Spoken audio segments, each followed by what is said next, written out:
deadly riots over the government's plan to avoid defaulting on its loans. Is that the unemployment keeps rising, and it has to keep rising just because you have an excess supply of goods, which is this is all borrowed money that our and that kids debt is owned by banks in other countries. issuing about $1 trillion Including right here at home. In the form of a convenient personal loan. A filter cigarette that delivers the taste, and 45 malt liquor. Are you hot?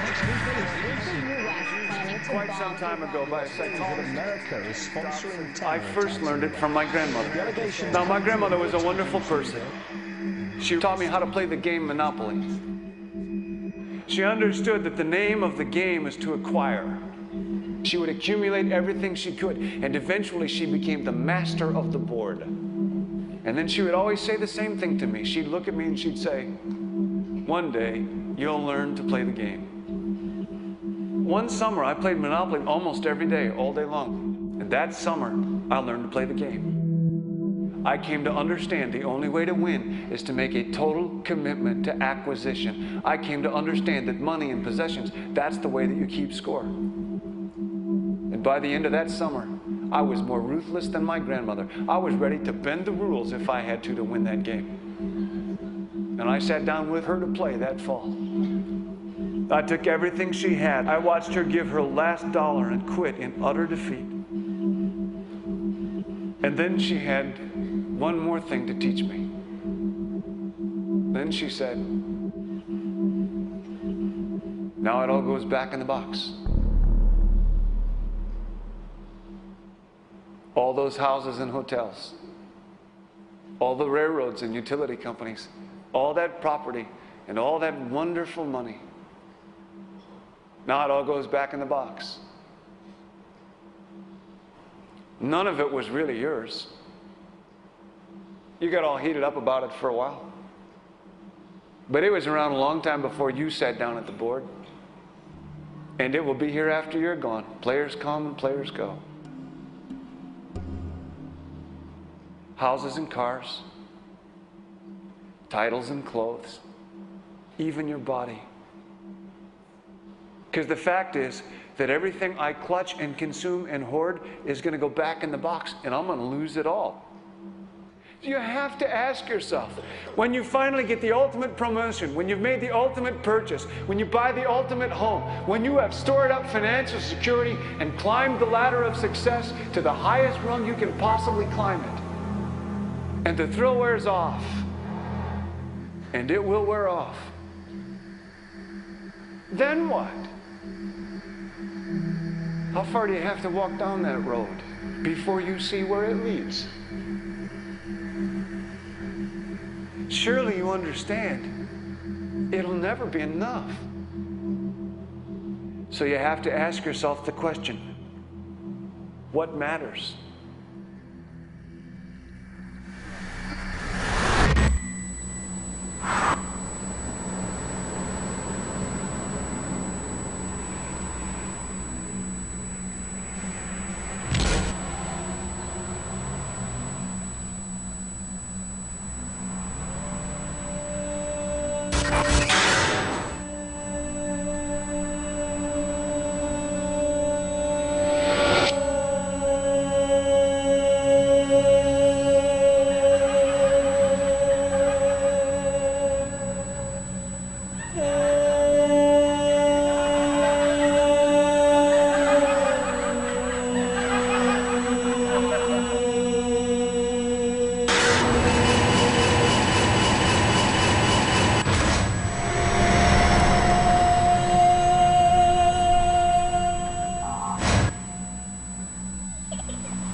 was a young man growing up in New York City, I refused to pledge allegiance to the flag.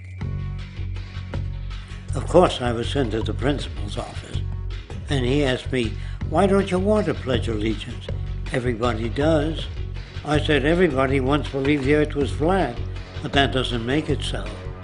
I explained that America owed everything it has to other cultures and other nations, and that I would rather pledge allegiance to the earth and everyone on it. Needless to say, it wasn't long before I left school entirely, and I set up a lab in my bedroom. There I began to learn about science and nature. I realized then that the universe is governed by laws, and that the human being, along with society itself, was not exempt from these laws. Then came the crash of 1929, which began what we now call the Great Depression. I found it difficult to understand why millions were out of work, homeless, starving, while all the factories were sitting there. The resources were unchanged. It was then that I realized that the rules of the economic game were inherently invalid. Shortly after came World War II, where various nations took turns systematically destroying each other. I later calculated that all the destruction and wasted resources spent on that war could have easily provided for every human need on the planet. Since that time, I have watched humanity set the stage for its own extinction. I have watched as the precious finite resources are perpetually wasted and destroyed in the name of profit and free markets.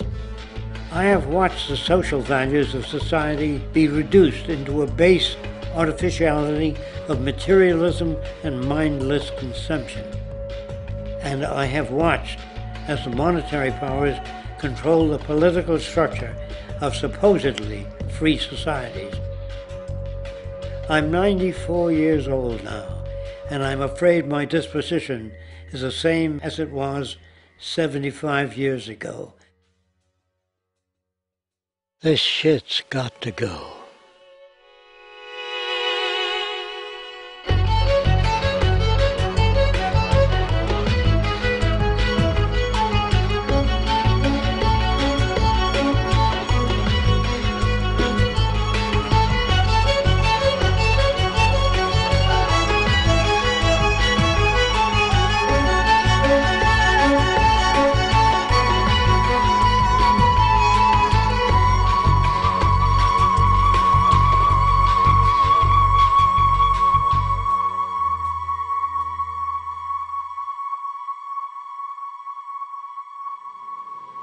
So you're a scientist, and somewhere along the way, hammered into your head is the inevitable nature versus nurture, and that's at least up there with Coke versus Pepsi or Greeks versus Trojans. So nature versus nurture, this by now utterly oversimplifying view of where influences on how a cell deals with an energy crisis, up to what makes us who we are on the most individualistic levels of personality.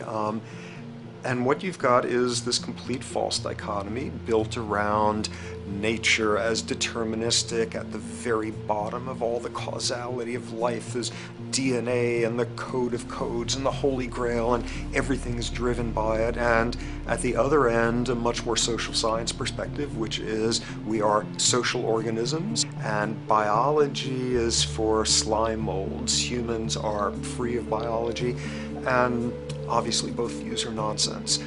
What you see instead is it is virtually impossible to understand how biology works outside the context of environment.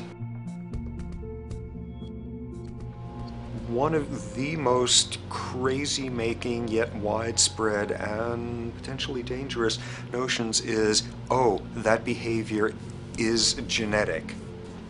Now, what does that mean? It means all sorts of subtle stuff if you sort of know modern biology, but for most people out there, what it winds up meaning is a deterministic view of life, one rooted in biology and genetics.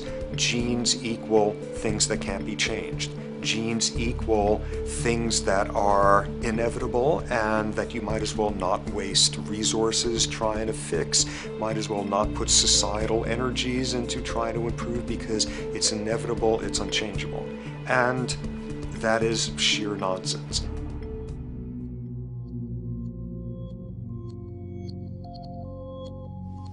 It is widely thought that conditions like ADHD are genetically programmed, conditions like schizophrenia are genetically programmed. The truth is the opposite. Nothing is genetically programmed. They're very rare diseases. I mean, a small handful, extremely sparsely represented in the population, that are truly genetically determined. Most complex conditions might have a predisposition that is a genetic component, but a predisposition is not the same as a predetermination. The whole search for the source of diseases in the genome was doomed to failure before anybody even thought of it, because most diseases are not genetically predetermined. Heart disease, cancer, strokes, rheumatoid conditions, autoimmune conditions in general, mental health conditions, addictions, these are none of them genetically determined. Breast cancer, for example, out of 100 women with breast cancer, only 7 will carry the breast cancer genes. 93 do not. And out of 100 women who do have the genes, not all of them will get cancer.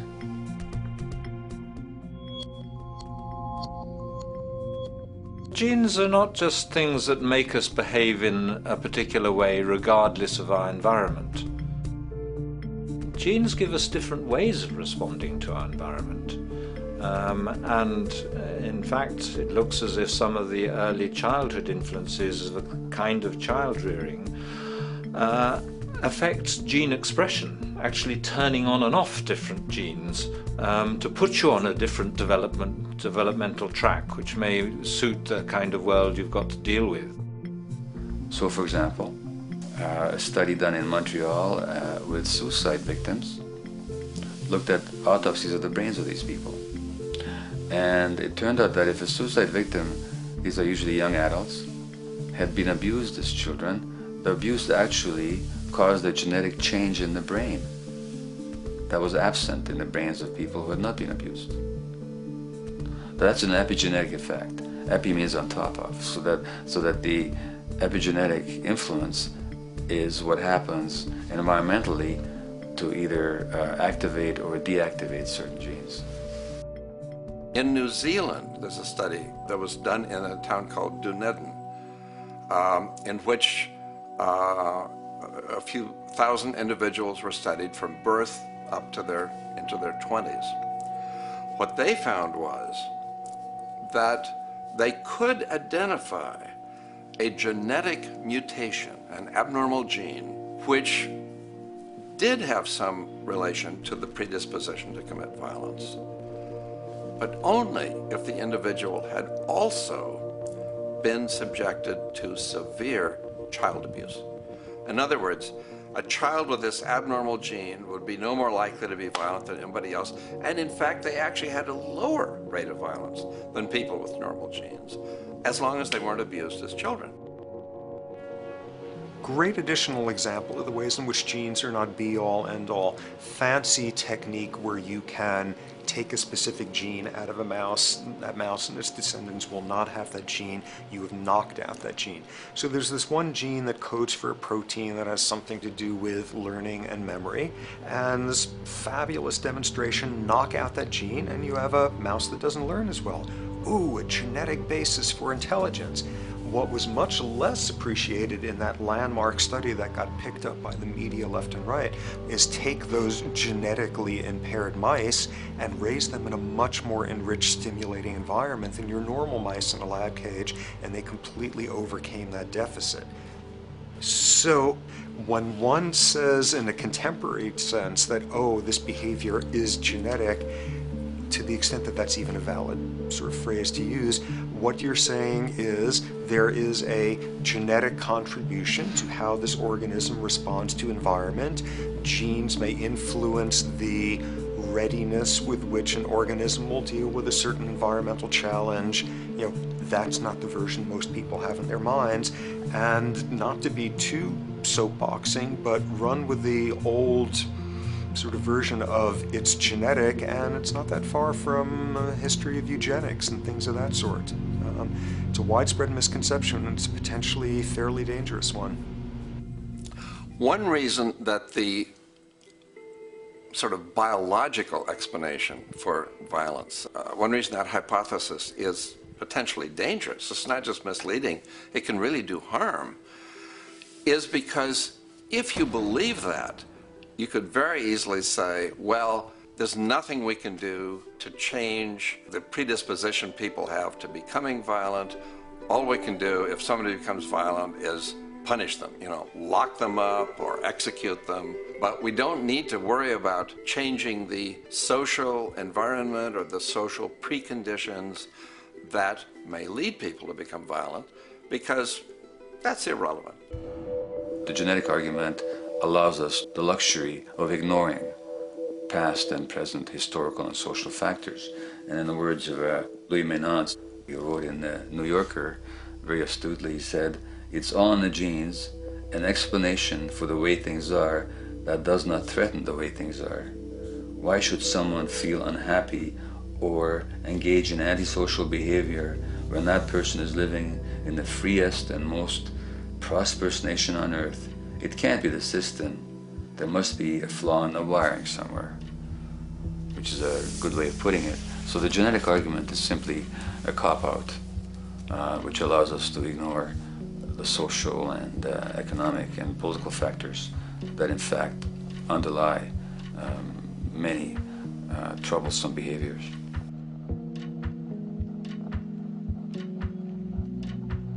Addictions are usually considered to be a drug-related issue, but looking at it more broadly, I define addiction as any behavior that is associated with craving, with temporary relief, and with long-term negative consequences, along with an impairment of control over it, so that the person wishes to give it up or promises to do so, but can't follow through. And when you understand that, then you can see that there are many more addictions than simply those related to drugs. There's workaholism, there's addiction to shopping, to the internet, to video games. There's the addiction to power. People have power, but they want more and more and more. Nothing is ever enough for them. Acquisition, corporations that must own more and more. The addiction to oil, or at least to the wealth and to the products made accessible to us by oil. Look at the negative consequences on the environment. We're destroying the very earth that we inhabit for the sake of that addiction. Now, these addictions are far more devastating in their social consequences than the cocaine or heroin habits of my downtown East Side patients. Yet they're rewarded and considered to be respectable. The tobacco company executive that shows a higher profit will get a much bigger reward. He doesn't face any negative consequences legally or otherwise. In fact, he's a respected member of the board of several other corporations. But tobacco smoke-related diseases kill 5.5 million people around the world every year. In the United States, they kill 400,000 people a year. And these people are addicted to what? To profit. To such a degree are they addicted that they're actually in denial about the impact of their activities, which is typical for addicts, is denial. And that's a respectable one. It's respectable to be addicted to profit no matter what the cost. So what is acceptable and what is respectable is a highly arbitrary phenomenon in our society. And it seems like the greater the harm, the more respectable the addiction.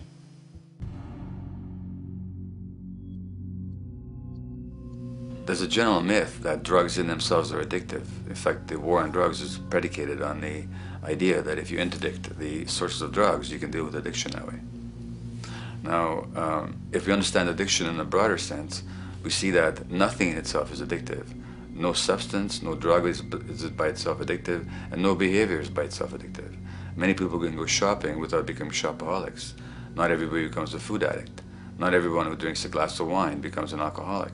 So the real issue is what makes people susceptible, because it's the combination of a susceptible individual and the potentially addictive substance or behavior that actually then makes for full flowering of addiction. In short, it's not the drug that's addictive, it's the question of the susceptibility of the individual to being addicted to a particular substance or behavior.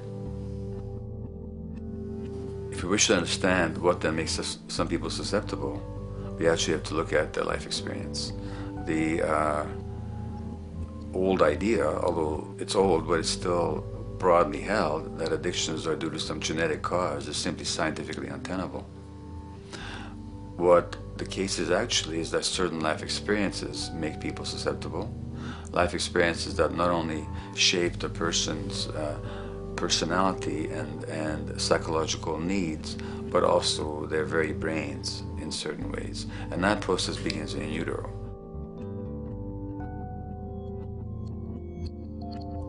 It's been shown, for example, that if you stress mothers during pregnancy, their children are more likely to have traits that predispose them to addictions.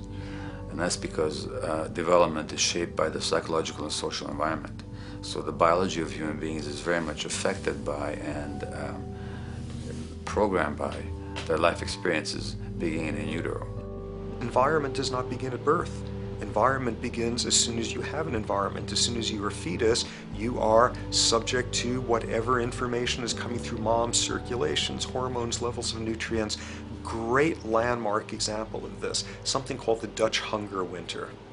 1944, Nazis occupying Holland. For a bunch of reasons, they decide to take all the food and divert it to Germany. For 3 months, everybody there is starving. Tens of thousands of people starve to death.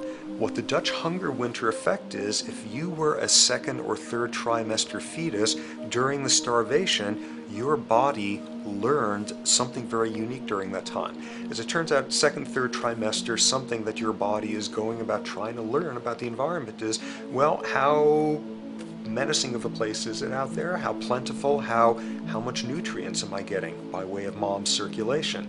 Be a fetus who is starving during that time, and your body programs forever after to be really, really, really stingy with your sugar and fat, and what you do is you store every bit of it. Be a Dutch hunger winter fetus, and half a century later, everything else being equal, you are more likely to have high blood pressure, obesity, or metabolic syndrome. That is environment coming in a very unexpected place. You can stress animals in a laboratory when they're pregnant, and their offspring will be more likely to use cocaine and alcohol as adults. You can stress human mothers. For example, in a British study, women who are abused in pregnancy will have higher levels of the stress hormone cortisol in their placenta at birth, and their children are more likely to have conditions that predispose them to addictions by age 7 or 8. So in utero stress already prepares the ground for all kinds of mental health issues. Israeli study done prior on children born to mothers who were pregnant prior to the onset of the 1967 war. These women, of course, are very stressed, and their offspring have a higher incidence of schizophrenia than the average cohort. So there's plenty of evidence now that prenatal effects have a huge impact on the developing human being.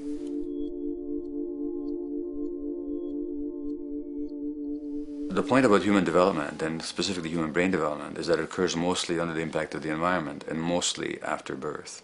Now, if you compare us to a horse, which can run on the first day of life, we see that we are very undeveloped. We can't muster that much neurological coordination, balance, muscle strength, visual acuity until a year and a half, 2 years. And that's because the brain development that in the horse happens in the safety of the womb, in a human being has to happen after birth.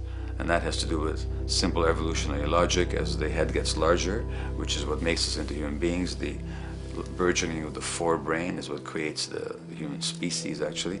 At the same time, we walk on 2 legs, so our pelvis narrows to accommodate that. So now we have a narrower pelvis, a larger head. Bingo, we have to be born prematurely. And that means that the brain development that in other animals occurs in utero, in us, occurs after birth. And much of that under the impact of the environment. And The concept of neural Darwinism simply means that the circuits that get the appropriate input from the environment will develop optimally, and the ones that don't will either not develop optimally or perhaps not at all. If you take a child with perfectly good eyes at birth and you put him in a dark room for 5 years, he'll be blind thereafter for the rest of his life, because the circuits of vision require light waves for their development. And without that, even the rudimentary circuits present and active at birth will atrophy and die, and new ones will not develop. There's a significant way in which early experiences shape adult behavior, and even and especially early experiences for which there's no recall memory. It turns out that there are two kinds of memory. There is explicit memory, which is recall. This is when you can call back facts, details, episodes, circumstances. But the structure in the brain, which is called the hippocampus, which encodes recall memory, it doesn't even begin to develop fully until 1.5 years, and it's not fully developed till much later, which is why hardly anybody has any recall memory prior to 18 months. But there's another kind of memory, which is called implicit memory, which is in fact an emotional memory, where the emotional impact and the interpretation that the child makes of those emotional experiences is ingrained in the brain in the form of nerve circuits ready to fire without specific recall. So to give you a clear example, people who are adopted have a lifelong sense of rejection very often. They can't recall the adoption, they can't recall the separation from birth mother, because there's nothing there to recall with. But the emotional memory of separation and rejection is deeply embedded in their brains. Hence, they're much more likely to experience a sense of rejection and a great emotional upset when they perceive themselves as being rejected than other people. That's not unique to people who are adopted, but it's particularly strong in them because of this function of implicit memory. People who are addicted, given that they, according to all the research literature, certainly in my experience, the hardcore addicts virtually were all significantly abused as children or suffered severe emotional loss. Their emotional or implicit memories are those of a world that's not safe and not helpful, caregivers who are not to be trusted, and relationships that are not safe enough to open up to vulnerably. And hence their responses tend to be to keep themselves separate from really intimate relationships, not to trust caregivers, doctors and other people who are trying to help them, and generally see the world as an unsafe place. And that's strictly a function of implicit memory, which sometimes has to do with incidents they don't even recall.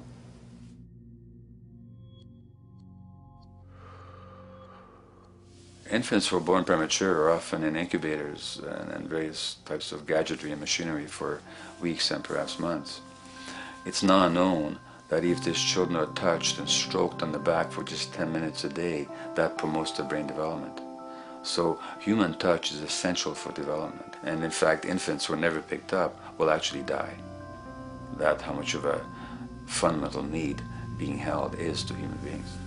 In our society, there's an unfortunate tendency to tell parents not to pick up their kids, not to hold them, not to pick up babies who are crying for fear of spoiling them, or to encourage them to sleep through the night. You don't pick them up, which is just the opposite of what the child needs.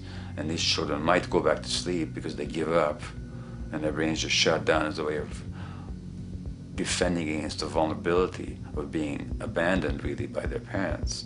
But their implicit memories will be that of a world that doesn't give a damn. A lot of these differences are structured very early in life. In a way, if you like, the parental experience of adversity, how tough life is or how easy it is passed on to children, whether through maternal depression or parents being bad-tempered with their kids because they've had a hard day or just being too tired at the end of the day. And these have very powerful effects, programming children's development, which we know a lot about now. But that's early sensitivity isn't just an evolutionary mistake.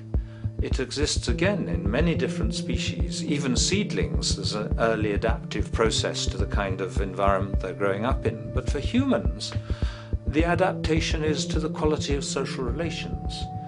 And so early life how nurturing or how much conflict, how much attention you get, is a taster of the kind of world you may be growing up in. Are you growing up in a world where you have to fight for what you can get, watch your back, fend for yourself, learn not to trust others? Or are you growing up in a society where you depend on reciprocity, mutuality, cooperation, where empathy is important, where your security depends on good relations with other people? And that needs a very different emotional and cognitive development. And that's what the early sensitivity is about. And parenting is almost, quite unconsciously, a system for passing on that experience to children of the kind of world they're in. The great British child psychiatrist D.W. Winnicott said that fundamentally two things can go wrong in childhood. One is when things happen that shouldn't happen, and then things that should happen but don't. And the first category is the traumatic and abusive and abandonment experiences of my downtown East Side patients and of many addicts. That's what shouldn't happen but did. But then there is the non-stressed, attuned, non-distracted attention of the parent that every child needs, that very often children don't get. They're not abused, they're not neglected, and they're not traumatized. But what should happen, the presence of the emotionally available, nurturing parent, just is not available to them because of the stresses in our society and the parenting environment. And the psychologist Alan Shore calls that proximal abandonment, when the parent is physically present but emotionally absent. I have spent roughly the last 40 years of my life working with the most violent people our society produces, murderers, rapists, and so on, in an attempt to understand what causes this violence. I discovered that the most violent of the criminals in our prisons had themselves been victims of a degree of child abuse that was beyond the scale of what I ever thought of applying the term child abuse to. I had no idea of the depth of the depravity with which children in our society are all too often treated. The most violent people I saw were themselves the survivors of their own attempted murder, often at the hands of their parents or other people in their social environment, or were the survivors of family members who'd been killed, their closest family members, by other people. The Buddha argued that everything depends on everything else.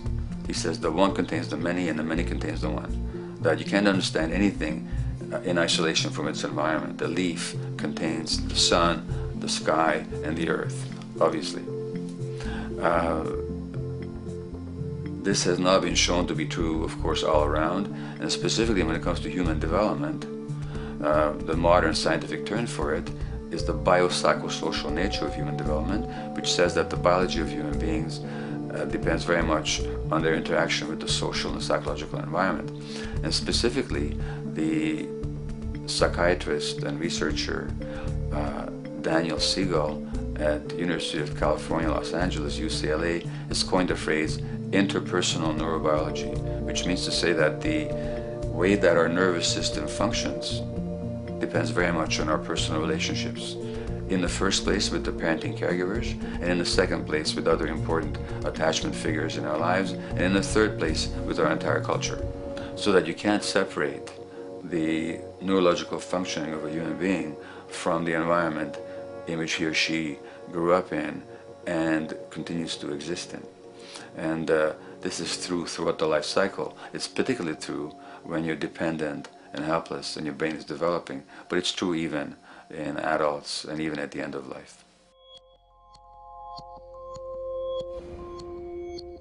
Human beings have lived in almost every kind of society, from the most egalitarian, hunting and gathering societies seem to have been very egalitarian, for instance based on food sharing, gift exchange. Small bands of people living predominantly off of foraging, but a little bit of hunting. Predominantly among people you have at the least known your entire life, if not surrounded by third cousins or closer, in a world in which there is a great deal of fluidity between different groups, in a world in which there is not a whole lot in terms of material culture. This is how humans have spent most of their hominid history. And no surprise, that makes for a very different world. One of the things you get as a result of that is far less violence. Organized group violence is not something that occurred at that time of human history, and that seems quite clear. So where did we go wrong? Violence is not universal. It's not symmetrically distributed throughout the human race. There is a huge variation in the amount of violence in different societies. There are some societies that have virtually no violence. There are others that destroy themselves. Some of the Anabaptist religious groups that are complete, strict pacifists, like the Amish, the Mennonites, the Hutterites. Among some of these groups, the Hutterites, there are no recorded cases of homicide. During our major wars, like World War II, where people were being drafted, they would refuse to serve in the military. They would go to prison rather than serve in the military. In the kibbutzim in Israel, the level of violence is so low that the criminal courts there will often send violent offenders, people who have committed crimes, to live on the kibbutzim in order to learn how to live a nonviolent life, because that's the way people live there. So we are amply shaped by society. Our societies in the broader sense, including our theological, our metaphysical, our linguistic influences, etc., our societies help shape us as to whether or not we think life is basically about sin or about beauty, whether the afterlife will carry a price for how we live our lives or if it's irrelevant. In a broad sort of way, different large societies could be termed as individualistic or collectivist, and you get very different people and different mindsets, and I suspect different brains coming along with that. We in America are in one of the most individualistic of societies, and capitalism being a system that allows you to go higher and higher up a potential pyramid, and the deal is it comes with fewer and fewer safety nets. By definition, the more stratified a society is, the fewer people you have as peers, the fewer people with whom you have symmetrical, reciprocal relationships, and instead all you have are differing spots and endless hierarchies. And a world in which you have few reciprocal partners is a world with a lot less altruism.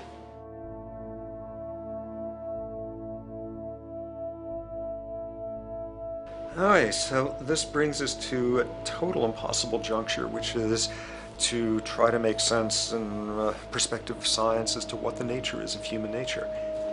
You know, on a certain level, the nature of our nature is not to be particularly constrained by our nature. We come up with more social variability than any species out there, more systems of belief, of styles of family structures, of ways of raising children. The capacity for variety that we have is extraordinary. In a society which is predicated on competition and really very often the ruthless exploitation of one human being by another, the profiteering of other people's problems, and very often the creation of problems for the purpose of profiteering, the ruling ideology will very often justify that behavior by appeals to some fundamental and unalterable human nature. So the myth in our society is that people are competitive by nature, and that they're individualistic, and that they're selfish. The real reality is quite the opposite. We have certain human needs. The only way that you can talk about human nature concretely is by recognizing that there's certain human needs. We have a human need for companionship and for close contact, to be loved, to be attached to be accepted, to be seen, to be received for who we are. If those needs are met, we develop into people who are compassionate and cooperative and who have empathy for other people. So the opposite that we often see in our society is in fact the distortion of human nature, precisely because so few people have their needs met. So yes, you can talk about a human nature, but only in the sense of basic human needs that are instinctively evoked, or I should say certain human needs that lead to certain traits if they are met, and a different set of traits if they're denied. So, When we recognize the fact that the human organism, which has a great deal of adaptive flexibility, allowing us to survive in many different conditions, is also rigidly programmed for certain environmental requirements or human needs, a social imperative begins to emerge. Just as our bodies require physical nutrients, the human brain demands positive forms of environmental stimulus at all stages of development, while also needing to be protected from other negative forms of stimulus. And if things that should happen do not, or if things that shouldn't happen do, it is now apparent that the door can be opened for not only a cascade of mental and physical diseases, but many detrimental human behaviors as well. So as we turn our perspective now outward and take account for the state of affairs today, we must ask the question, is the condition we have created in the modern world actually supporting our health? Is the bedrock of our socioeconomic system acting as a positive force for human and social development and progress? Or is the foundational gravitation of our society actually going against the core evolutionary requirements needed to create and maintain our personal and social well-being?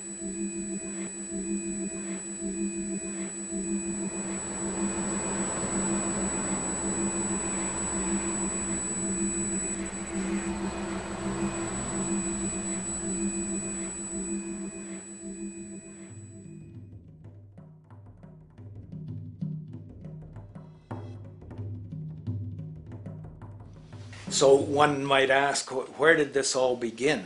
What we have today, really a world in a state of cumulative collapse. You get it started with John Locke. And John Locke introduces property, and he has three provisos for just private right and property. And the three provisos are that there must be enough left over for others, and that you must not let it spoil, and that you, most of all, must mix your labor with it.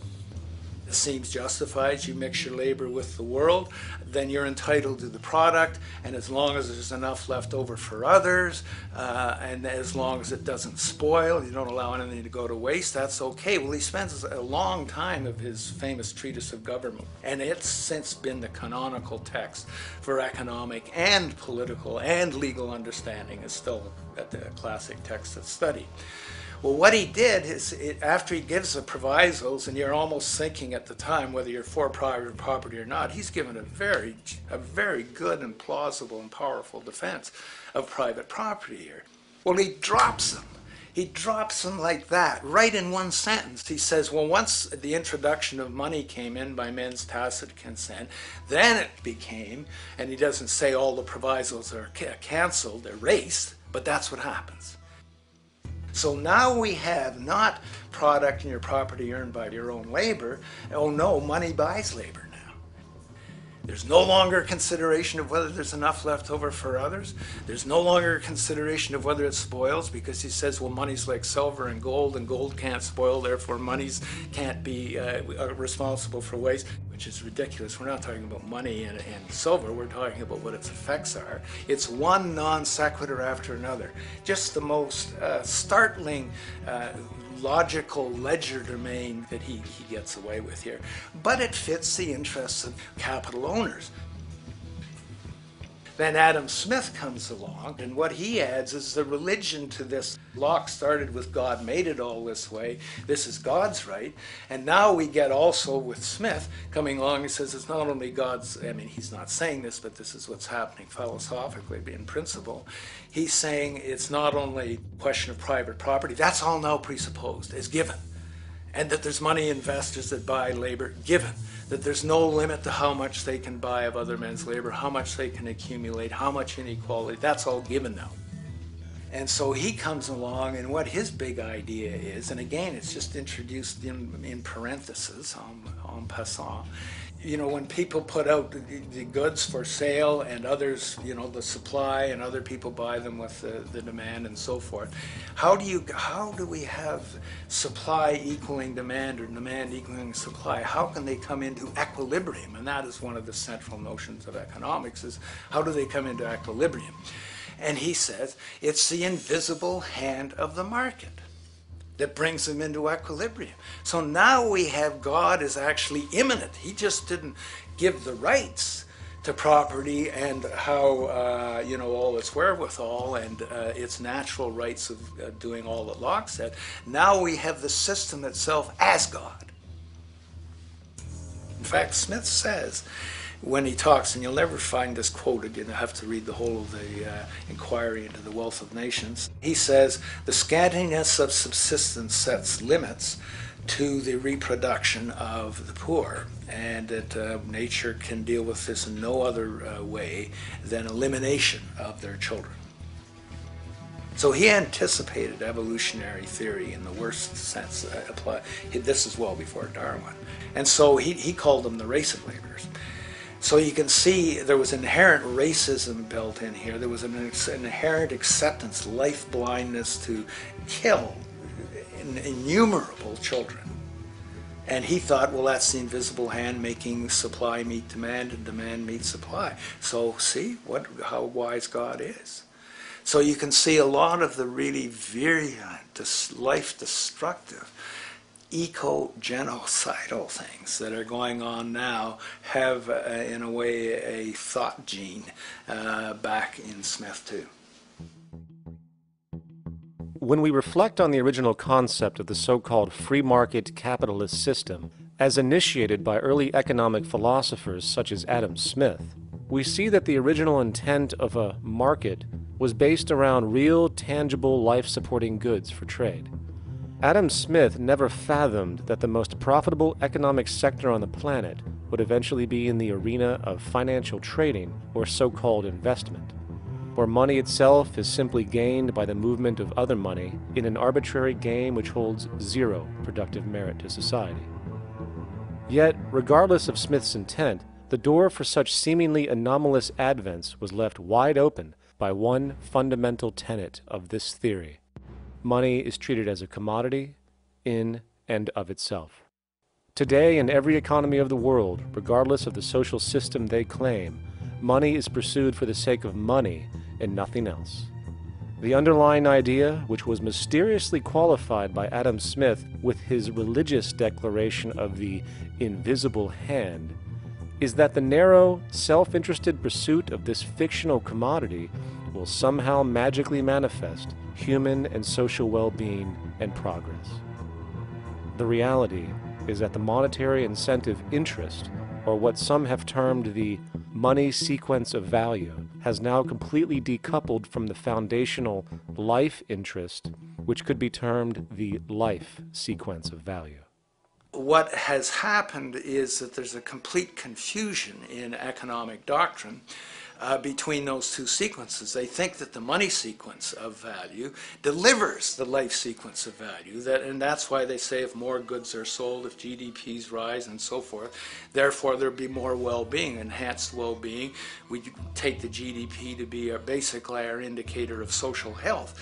Well, there you see the confusion. It's talking about money sequences of value, that is all the receipts, all the revenues that are derived from selling goods, and they're confusing that with life reproduction, so that you have built right into this thing from the beginning is a complete conflation of the money and life sequences of value. So we're dealing with a kind of structured delusion that becomes more and more deadly as the money sequence decouples from producing anything at all.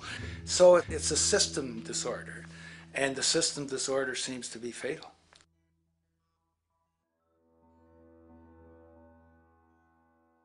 In society today, you seldom hear anyone speak of the progress of their country or society in terms of their physical well-being, state of happiness, trust, or social stability. Rather, the measures are presented to us through economic abstractions. We have the gross domestic product, the consumer price index, the value of the stock market, rates of inflation, and so on. But does this tell us anything of real value as to the quality of people's lives? No, all these measures have to do with the money sequence itself and nothing more. For example, the gross domestic product of a country is a measure of the value of goods and services sold. this measure is claimed to correlate to the standard of living of a country's people. In the United States, healthcare accounted for over 17% of GDP in 2009, amounting to over $2.5 trillion spent, hence creating a positive effect on this economic measure. And based on this logic, it would be even better for the U.S. economy if healthcare services increased more so, perhaps to $3 trillion or $5 trillion, since that would create more growth, more jobs, and hence boasted by economists as a rise in their country's standard of living. But wait a minute, what do healthcare services actually represent? Well, sick and dying people. That's right, the more unhealthy people there are in America, the better the economy. Now, that is not an exaggeration or a cynical perspective. In fact, if we step back far enough, you will realize that the GDP not only doesn't reflect real public or social health on any tangible level, it is, in fact, mostly a measure of industrial inefficiency and social degradation. And the more you see it rise, the worse things are becoming with respect to personal, social, and environmental integrity. You have to create problems to create profit. There is no profit under the current paradigm in saving lives, putting balance on this planet, having justice and peace or anything else. There's just no profit there. There's an old saying, pass a law, create a business, whether you're creating a business for a lawyer or whatever. So, crime does create business, just like destruction creates business in Haiti.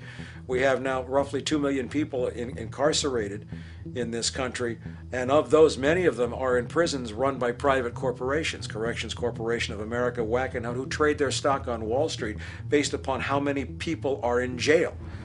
Now that's sickness, but that is a reflection of what this economic paradigm calls for. So what exactly does this economic paradigm call for? What is it that keeps our economic system going? Consumption. Or more accurately, cyclical consumption. When we break down the foundation of classic market economics, we are left with a pattern of monetary exchange that simply cannot be allowed to stop or even substantially slowed, if the society as we know it is to remain operational. There are three main actors on the economic stage: the employee, the employer, and the consumer. The employee sells labor to the employer for income. The employer sells its production services and hence goods to the consumer for income. And the consumer, of course, is simply another role of the employer and employee, spending back into the system to enable the cyclical consumption to continue. In other words, the global market system is based on the assumption that there will always be enough product demand in society to move enough money around at a rate which can keep the consumption process going. And the faster the rate of consumption, the more so-called economic growth is assumed, and so the machine goes. But hold on, I thought an economy was meant to, economize? Doesn't the very term have to do with preservation and efficiency and a reduction of waste?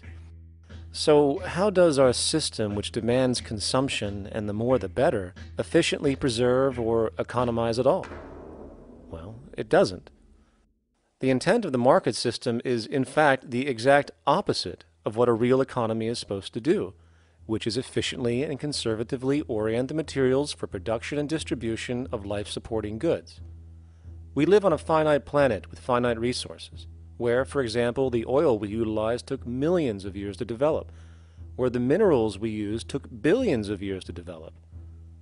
So, having a system that deliberately promotes the acceleration of consumption for the sake of so-called economic growth is pure ecocidal insanity.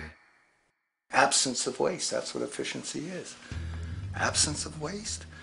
This system is more wasteful than all the other existing systems in the history of the planet. Every level of life organization and life system is in a state of crisis and challenge and decay or collapse. No peer-reviewed journal in the last 30 years will tell you anything different. That is that every life system is in decline, as well as social programs, as well as our water access. Try to name any means of life that isn't threatened and in danger. You can't. There really isn't one, and that's very, very despairing. But we haven't even figured out the causal mechanism. We don't want to face the causal mechanism. We just want to go on, that's what insanity is, where you keep doing the same thing over and over again, though it clearly doesn't work. So you're really dealing with not an economic system, but I would go so far as to say an anti-economic system. There's an old saying that the competitive market model seeks to create the best possible goods at the lowest possible prices. This statement is essentially the incentive concept, which justifies market competition based on the assumption that the result is the production of higher quality goods. If I was going to build myself a table from scratch, I would naturally build it out of the best, most durable materials possible, right? With the intent for it to last as long as possible. Why would I want to make something poor, knowing I would have to eventually do it again and expend more materials and more energy? Well, as rational as that may seem in the physical world, when it comes to the market world, it is not only explicitly irrational, it is not even an option. It is technically impossible to produce the best of anything if a company is to maintain a competitive edge and hence remain affordable to the consumer. Literally everything created and set for sale in the global economy is immediately inferior the moment it is produced, for it is a mathematical impossibility to make the most scientifically advanced, efficient, and strategically sustainable products. This is due to the fact that the market system requires that cost efficiency, or the need to reduce expenses, exist at every stage of production, from the cost of labor to the cost of materials and packaging, and so on. This competitive strategy, of course, is to make sure the public buys their goods rather than from a competing producer, which is doing the exact same thing to also make their goods both competitive and affordable. This immutably wasteful consequence of the system could be termed intrinsic obsolescence. However, this is only one part of a larger problem. A fundamental governing principle of market economics, one that you will not find in any textbook, by the way, is the following.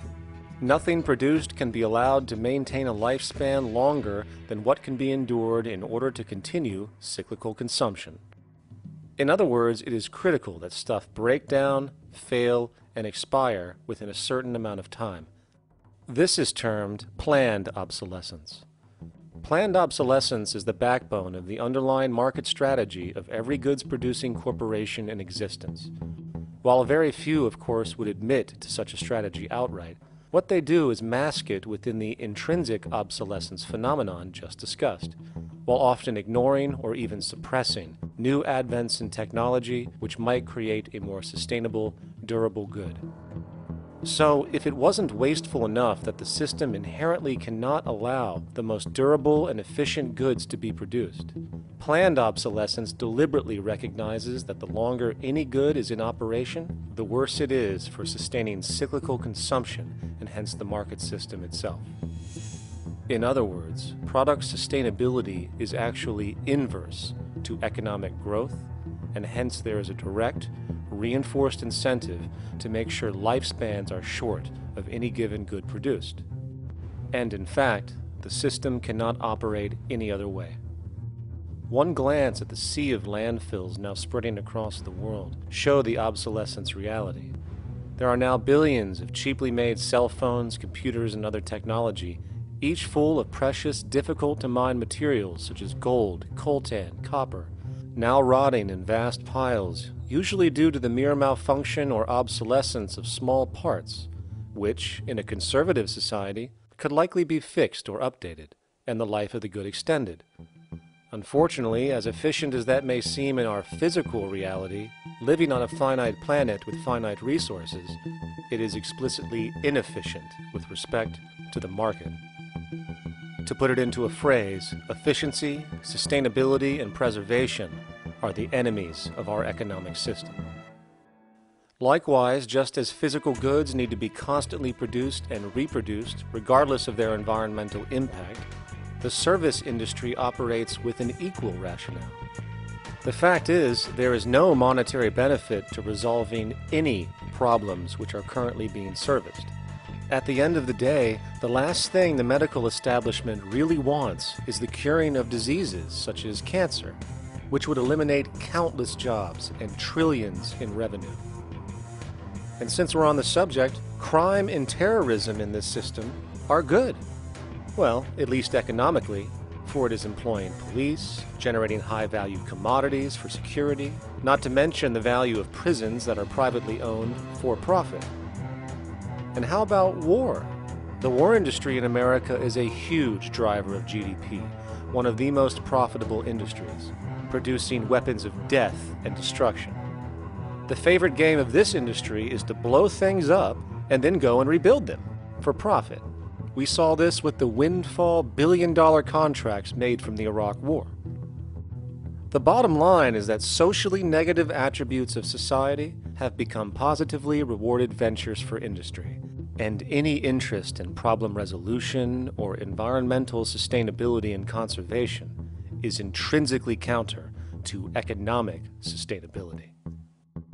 And this is why, every time you see the GDP rise in any country, you are witnessing an increase in necessity, whether real or contrived. And by definition, a necessity is rooted in inefficiency. Hence, increased necessity means increased inefficiency. The American dream is based on rampant consumerism. It is based upon the fact that mainstream media, and especially commercial advertising, all corporations who need this infinite growth, have convinced us or brainwashed most people in America, and hence the world, that we have to have X number of material possessions and the possibility of gaining infinitely more material possessions in order to be happy. That's just not true. So why do people continue to buy in this way, which is ultimately eco-genocidal in its systemic effects cumulatively? And it just is classical operant conditioning. You simply put inputs of conditioning into the organism, and you have outputs of desired behaviors or goals or objectives. And it has all the resources of technology. And they boast about how they get into the minds of infants. What they hear is already making them conditioned to the brand. Then you see, well, that's how people have been such fools. In a way, they've been taught to be fools. It's a value system disorder. You know, if there is any testament to the plasticity of the human mind, if there is any proof to how malleable human thought is and how easily conditioned and guided people can become based on the nature of their environmental stimulus and what it reinforces, the world of commercial advertising is the proof. You have to stand in awe at the level of brainwashing where these programmed robots known as consumers wander the landscape only to walk into a store and spend, say, $4,000 on a handbag that likely costs $10 to make in a sweatshop overseas, only for the brand status it supposedly represents in the culture. Or perhaps the ancient communal traditions which increase trust and cohesiveness in society, which have now been hijacked by acquisitive, materialistic values, where now annually we exchange useless crap a few times a year. And we might wonder why so many today have a compulsion to shopping and acquisition, when it is clear that they have been conditioned from childhood to expect material goods as a sign of their status with friends and family. The fact is, the foundation of any society are the values that support its operation, and our society, as it exists, can only operate if our values support the conspicuous consumption it requires to continue the market system. 75 years ago, consumption in America and much of the First World was half of what we see today per person. Today's new consumer culture has been manufactured and imposed due to the very real need for higher and higher levels of consumption. And this is why most corporations now spend more money on advertising than the actual process of product creation itself. They work diligently to create a false need for you to fill, and it happens to work. You know, economists are in fact not economists at all. They're propagandists of money value. And you'll find that all their models basically get down to token exchanges that are to the profit of one side or both sides or whatever, but they're completely disconnected from the actually existing world of reproduction. In Ohio, an old man failed to pay his electric bill. You may be familiar with the case. And the electric company turned off the electricity and he died. The reason they turned it off was because it wouldn't have been profitable for them to keep it on because he didn't pay his bill. Do you believe that was right? The responsibility really lies not on the electric company for turning it off, but on those of this man's neighbors and friends and associates who are not charitable enough to enable him as an individual to meet the electric bill. Did I hear that right? Did he just say the death of a man caused by not having money was the responsibility of other people, or in effect charity? Well then, I guess we're going to need a whole lot of infomercials, little miserable coin slot donations for bodega counters, and a bunch of pickle jars for the billion people now starving to death on this planet because of the very system Milton Friedman promotes. Whether you are dealing with the philosophies of Milton Friedman, F.A. Hayek, John Maynard Keynes, Ludwig von Mises, or any other major market economist, the basis of rationale rarely leaves the money sequence. It is like a religion. Consumption analysis, stabilization policies, deficit spending, aggregate demand.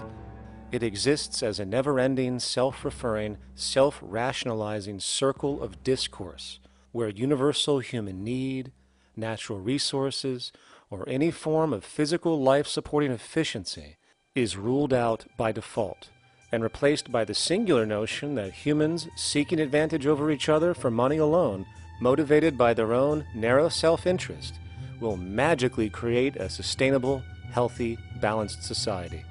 There is no life coordinate in this whole theory, this whole doctrine. What are they doing? What are they doing? What they're doing is tracking money sequences. That's all it is tracking money sequences, presupposing everything that matters. One, that there's no life coordinates. Wow, no life coordinates. Two, that all the agents are self-maximizing preference seekers. That is, they think of nothing other than themselves and what they can get most for themselves. That's the notion, that's the ruling notion of rationality. Self-maximizing choice. And the only thing that they're interested in self-maximizing is money or commodities. Well, where does social relations come in? It doesn't, except in the exchange to self-maximize. Where do our natural resources come in? They don't, except to exploit. Where does the family come in as being able to survive? It doesn't. They have to have money in order to purchase any good. Well, shouldn't an economy deal somewhere with human need? Isn't that what the fundamental issue is, to satisfy human needs? Oh, need isn't even in your lexicon. You dissolve it into wants. And what is a want? That means money demand that wants to buy. Well, if it's money demand that wants to buy, it's got nothing to do with need, because it may be the person has no money demand and desperately needs, say, water supply. Or it may be money demand wants a gold toilet seat. Well, where does it all go? To the gold toilet seat. And you call this economics? Like, it's really, when one thinks of it, it's got to be the most bizarre delusion in the history of human thought. Now, so far we have focused on the market system, but this system is actually only one half of the global economic paradigm. The other half is the monetary system. While the market system deals with the interaction of people gaming for profit across the spectrum of labor, production, and distribution, the monetary system is an underlying set of policies set by financial institutions which create conditions for the market system, among other things. It includes terms we often hear, such as interest rates, loans, debt, the money supply, inflation, etc. And while you might want to pull your hair out listening to the gibberish coming from the monetary economists, modest preemptive actions can obviate the need of more drastic actions at a later date. The nature and effect of this system is actually quite simple. Our economy has, or the global economy has, three basic things that govern it. One is fractional reserve banking, banks printing money out of nothing. It's also based upon compound interest. When you borrow money, you have to pay back more than you borrowed, which means that you, in effect, create money out of thin air, again, which has to be serviced by creating still more money. We live in an infinite growth paradigm. The economic paradigm we live in now is a Ponzi scheme. Nothing grows forever. It's not possible. As a great psychologist James Hillman wrote, the only thing that grows in a human body after a certain age is cancer. It's not just the amount of money that has to keep growing, it's the amount of consumers. Consumers to borrow money at interest to generate more money, and obviously that's not possible on a finite planet. People are basically vehicles to just create money, which must create more money to keep the whole thing from falling apart, which is what's happening right now. There are really only two things anyone needs to know about the monetary system. 1. All money is created out of debt. Money is monetized debt, whether it materialized from treasury bonds, home loan contracts, or credit cards. In other words, if all outstanding debt was to be repaid right now, there would not be $1 in circulation.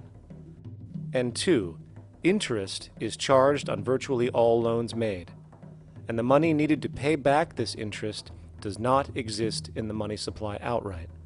Only the principal is created by the loans, and the principal is the money supply. So, if all this debt was to be repaid right now, not only would there not be $1 left in circulation, there would also be a gigantic amount of money owed that is literally impossible to pay back, for it does not exist. The consequence of all of this is that two things are inevitable: inflation and bankruptcy. As far as inflation, this can be seen as an historical trend in virtually every country today, and easily tied to its cause, which is the perpetual increase of the money supply, which is required to cover the interest charges and keep the system going. As far as bankruptcy, it comes in the form of debt collapse. This collapse will inevitably occur with a person, a business, or a country, and typically happens when the interest payments are no longer possible to make. But there is a bright side to all of this. Well, at least in terms of the market system, because debt creates pressure. Debt creates wage slaves. A person in debt is much more likely to take a low wage than a person who isn't, hence becoming a cheap commodity. So it's great for the corporations to have a pool of people that have no financial mobility. But hey, that same train of thought also goes for entire countries. The World Bank and the International Monetary Fund, which mostly serve as proxies for transnational corporate interests, give gigantic loans to troubled countries at very high interest rates, and then, once the countries are deeply in the hole and can't pay, austerity measures are applied, the corporations swoop in, set up sweatshops, and take their natural resources. Now that's market efficiency. But wait, there's more. You see, there's this unique hybrid of the monetary and market system called the stock market, which rather than, actually produce anything real, they just buy and sell money itself. And when it comes to debt, you know what they do? That's right, they trade it. They actually buy and sell debt for profit, from credit default swaps and collateralized debt obligations for consumer debt, to complex derivative schemes used to mask the debt of entire countries, such as the collusion of investment bank Goldman Sachs in Greece, which nearly collapsed the entire European economy. So when it comes to the stock market and Wall Street, we have an entirely new level of insanity born out of the money sequence of value. All you need to know about markets was written in an editorial in the Wall Street Journal a couple years ago. It was called Lessons of the Brain-Damaged Investor. And in this editorial, they explain why people with slight brain damage do better as investors than people with normal brain functionality. Why? Because the slightly brain-damaged person has no empathy.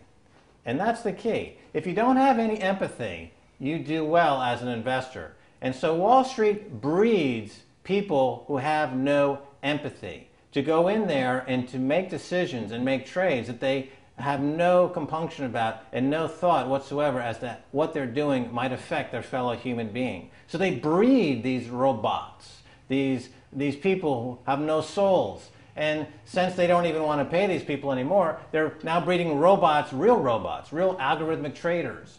Goldman Sachs in the high-frequency trading scandal. They put a computer next to the exchange, the New York Stock Exchange. This computer, this co-located computer, as they call it, it front-runs all the trades on the exchange, and it hits the exchange with volumes of orders in ways that scalp pennies and nickels away from the exchange. It's like they're siphoning money all day long.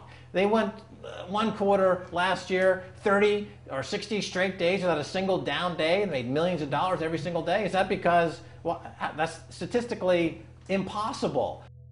When I worked on Wall Street, the way it works is everyone kicks upstairs the bribes. The brokers bribe to the office manager bribes to the regional sales manager sales manager bribes to the national sales manager. It's a common understanding. At Christmas, who gets the biggest bonus at Christmas in an average brokerage office? The compliance officer. The compliance officer sits there all day long. He's supposed to be making sure you don't violate any of the margin rules and you're complying with the law. Of course, yeah, to the extent that you can bribe the compliance officer, yeah, that's right, you are complying with the law. So how does fraud has become the system? It's no longer a byproduct. It is the system. You know, it's like that old Woody Allen joke. He says, "Doctor, my brother thinks he's a chicken." And the doctor says, "Take a pill, and that should cure the problem." And he says, "No, doctor, you don't understand. We need the eggs." Okay? So the trading of fraudulent claims back and forth between banks to generate fees, to generate bonuses, has become the GDP producing growth engine of the United States economy. Even though they're essentially trading fraudulent claims that there's absolutely no hope of ever paying back. They're processing and generating and resecuritizing nothing. If I write $20 billion on a cocktail napkin and I sell it to JP Morgan, while JP Morgan writes $20 billion on a cocktail napkin, and we swap those two cocktail napkins at a bar, and we each pay ourselves 1/4% in a fee, we make a lot of money for our Christmas bonus. We each have on our books a $20 billion cocktail napkin, which has no real value until such time as the system is no longer able to absorb bogus cocktail napkins, in which case we go to the government to get bailed out. And because of Wall Street and the global stock market, there are now conservatively about $700 trillion of outstanding fraudulent claims known as derivatives, still waiting to collapse, a value amounting to over 10 times the gross domestic product of the entire planet. And while we have seen the bailouts of corporations and banks by governments, which of course comedically borrow their money from banks to begin with, we are now seeing attempts to bail out whole countries by conglomerates of other countries through the international banks. But how do you bail out a planet? There is no country out there that isn't now saturated in debt. The cascade of sovereign debt defaults we have seen can only be the beginning when the math is taken into account. It has been estimated in the United States alone that income tax would need to be raised to 65% per person just to cover the interest in the near future. Economists are now foreshadowing that within a few decades, 60% of the countries on the planet will be bankrupt. But, hold on, let me get this straight. The world is going bankrupt, whatever the hell that means, because of this idea called debt, which doesn't even exist in the physical reality. It's only part of a game that we've invented. And yet, the well-being of billions of people is now being compromised. Extreme layoffs, tent cities, accelerating poverty, austerity measures imposed, schools shutting down, child hunger, and other levels of familial deprivation, all because of this elaborate fiction. What are we, fucking stupid? Hey, Mars, my man. Help a brother out, huh? Grow up, kid.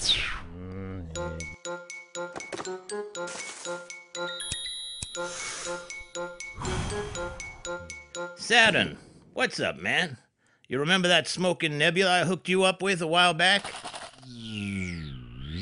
Listen, Earth, we're getting really tired of you. You've been given everything, and yet you waste it all. You got plenty of resources, and you know it. Why don't you grow up and learn some responsibility, for Christ's sake? You're making your mother miserable.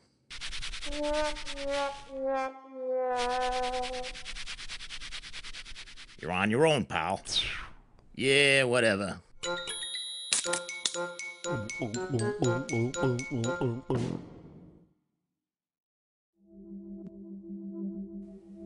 Now, all of this considered, from the waste machine known as the market system to the debt machine known as the monetary system, hence creating the monetary market paradigm which defines the global economy today, there is one consequence that runs through the entire machine: inequality.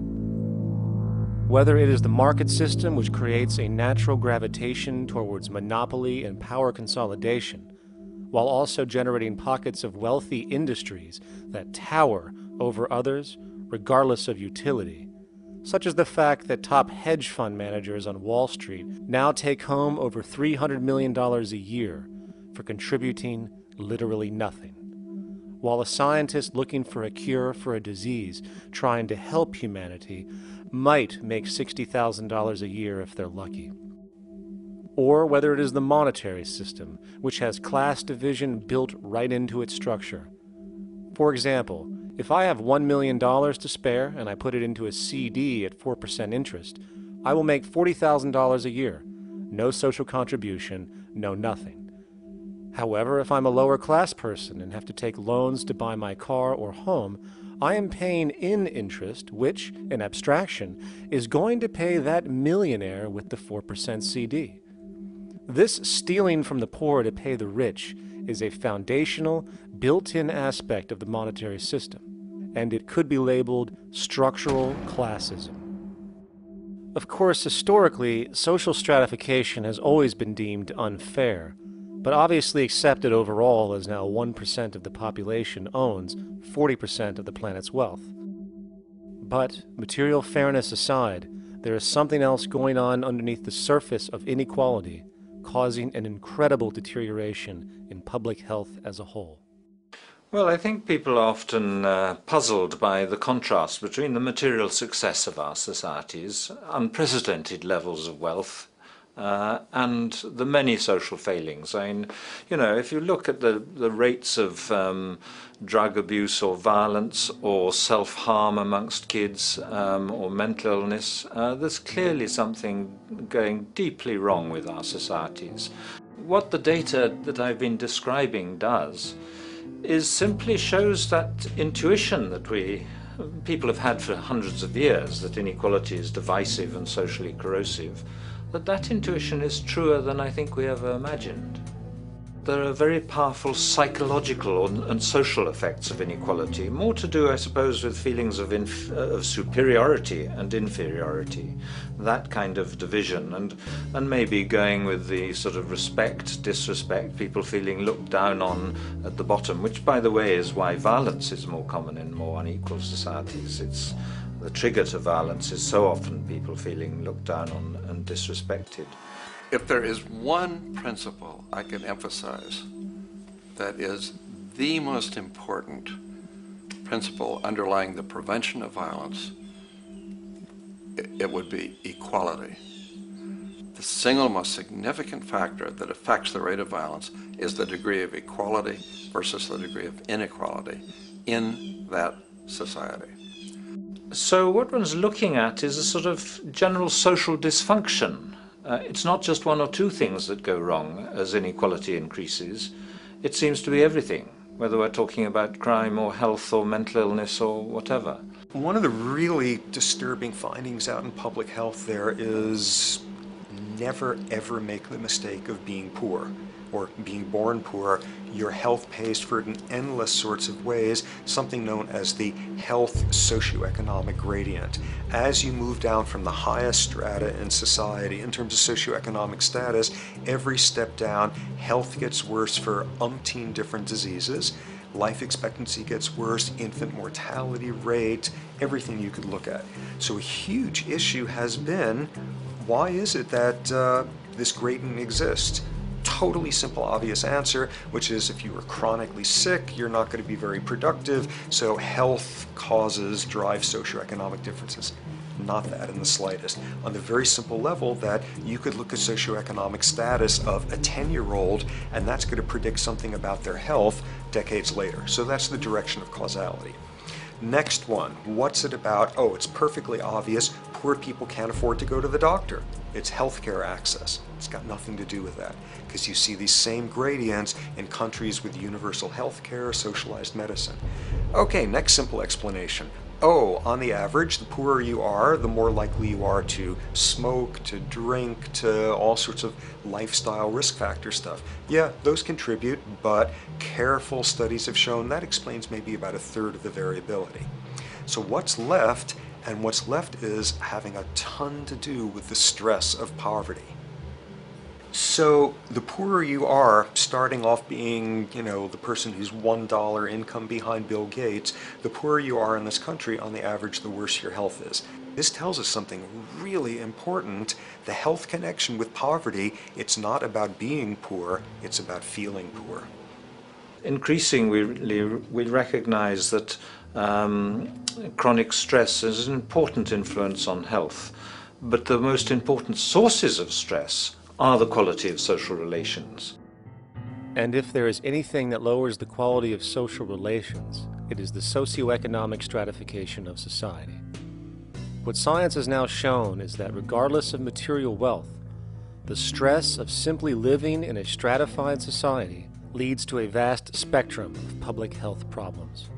And the greater the inequality, the worse they become. Life expectancy, longer in more equal countries. Drug abuse, less in more equal countries. Mental illness, less in more equal countries.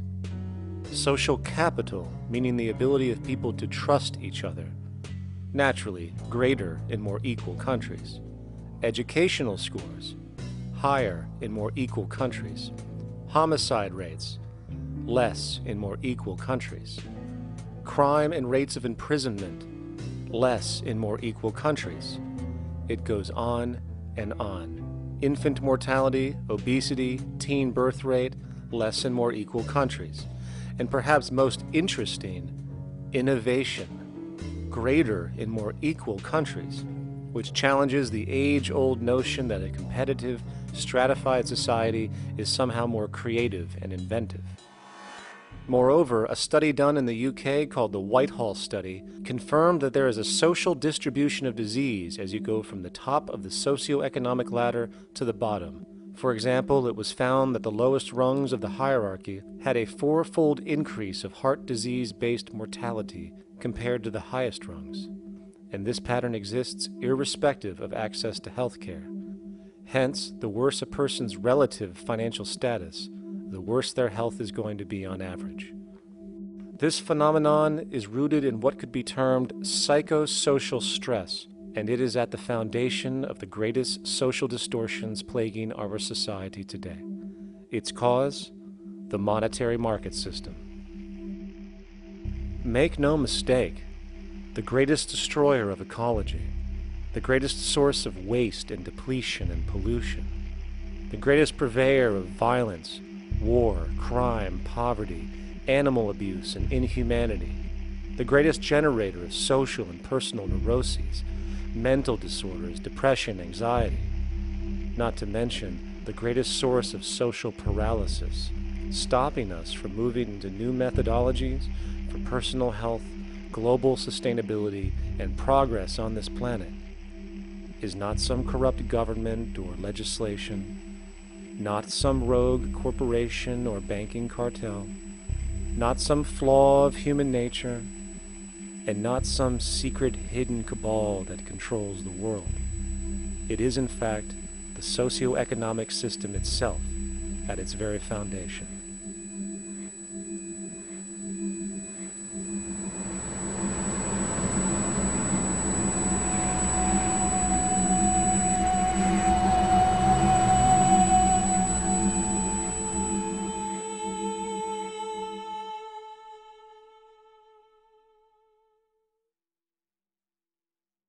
Let's imagine for a moment we had the option to redesign human civilization from the ground up.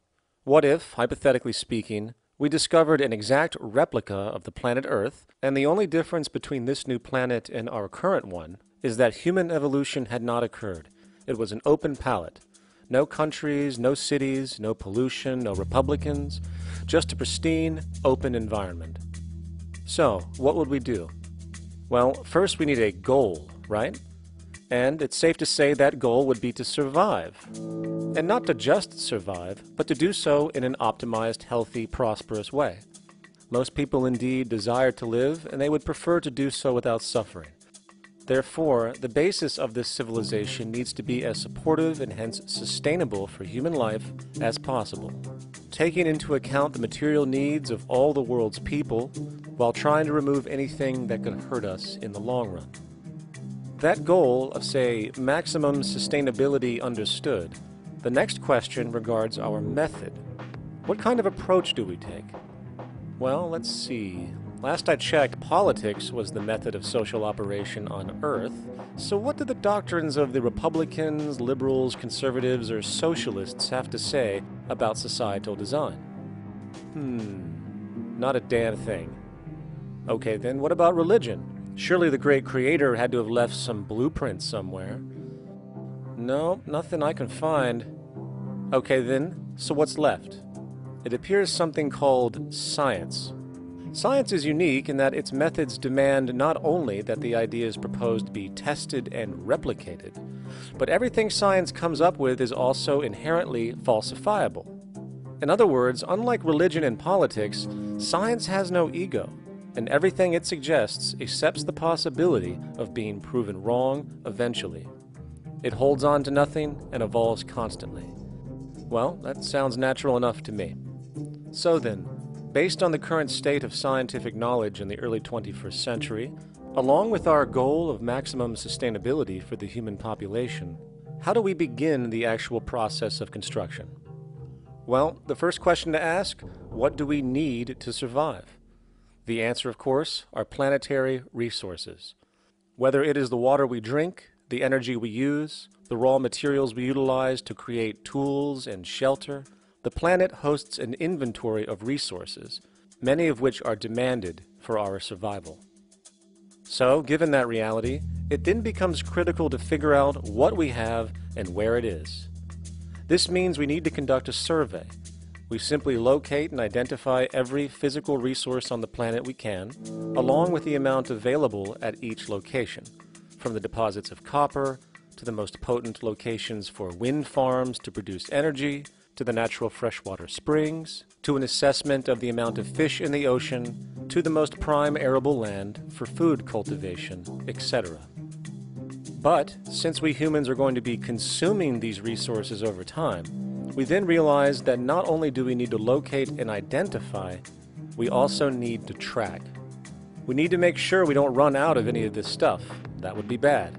And this means not only tracking our rates of use, but the rates of earthly regeneration as well, such as how long it takes for, say, a tree to grow or a spring to replenish. This is called dynamic equilibrium. In other words, if we use up trees faster than they can be grown back, we have a serious problem, for it is unsustainable. So then, how do we track this inventory, especially when we recognize that all of this stuff is scattered everywhere? We have large mineral mines in what we call Africa, energy concentrations in the Middle East, huge tidal power possibilities on the Atlantic coast of North America, the largest supply of fresh water in Brazil, etc. Well, once again, good old science has a suggestion. It's called systems theory.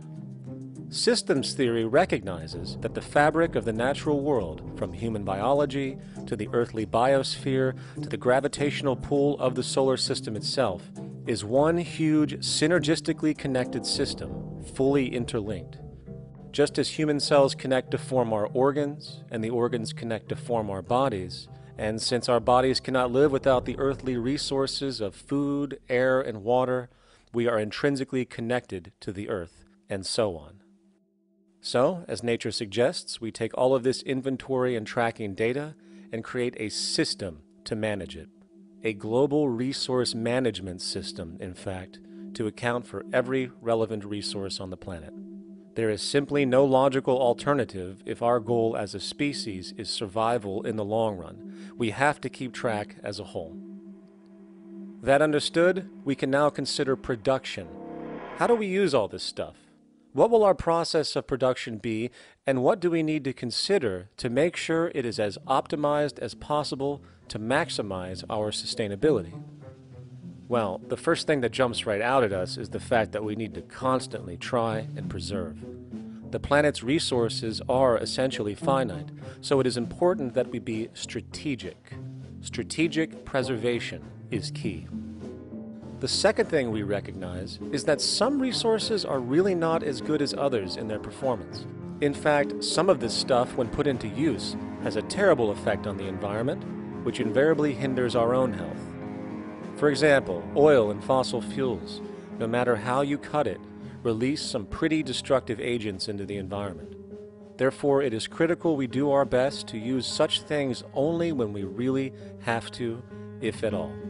Fortunately for us, we see a ton of solar, wind, tidal, wave, heat differential, and geothermal possibilities for energy production, so we can strategize objectively about what we use and where to avoid what could be called negative retroactions, or anything that results from production or use that damages the environment and hence ourselves. We will call this strategic safety to couple in with our strategic preservation. But production strategies do not stop there.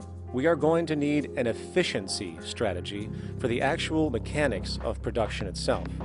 And what we find is that there are roughly 3 specific protocols we must adhere to. 1. Every good we produce must be designed to last as long as possible. Naturally, the more things break down, the more resources we are going to need to replace them, and the more waste produced. 2. When things do break down or are no longer usable for whatever reason, it is critical that we harvest or recycle as much as we possibly can. So the production design must take this into account directly at the very earliest stages. 3. Quickly evolving technologies, such as electronics, which are subject to the fastest rates of technological obsolescence, would need to be designed to foreshadow and accommodate physical updates.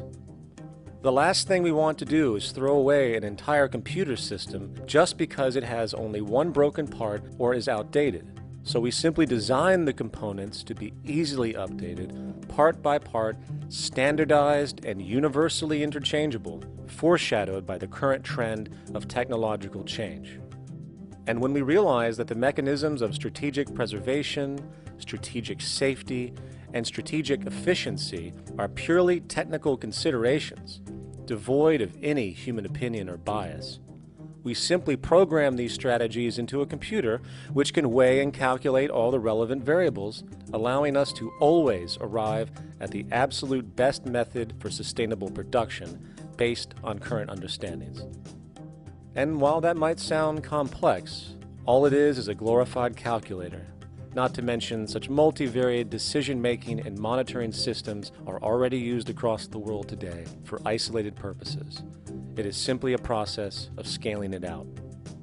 So, now we not only have our resource management system, but also a production management system, both of which are easily computer automated to maximize efficiency, preservation, and safety.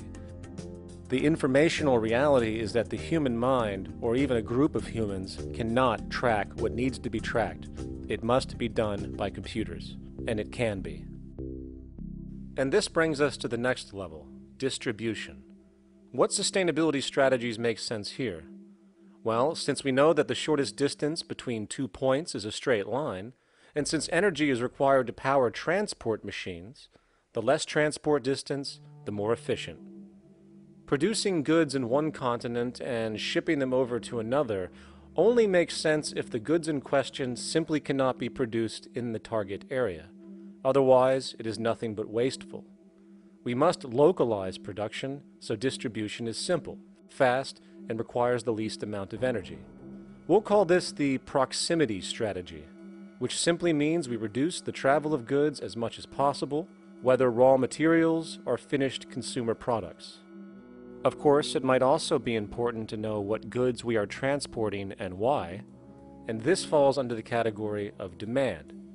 And demand is simply what people need to be healthy and to have a high quality of life. The spectrum of material human needs range from core life-supporting necessities, such as food, clean water, shelter, to social and recreational goods, which allow for relaxation and personal social enjoyment, both important factors in human and social health overall. So, very simply, we take another survey. People describe their needs, demand is assessed, and production begins based on that demand. And since the level of demand of different goods will naturally fluctuate and change around different regions, we need to create a demand distribution tracking system, so to avoid overruns and shortages. Of course, this idea is old news. It is used in every major store chain today to make sure they keep up with their inventory. Only this time we are tracking on a global scale. But, wait a minute, we really can't fully understand demand if we don't account for the actual usage of the good itself.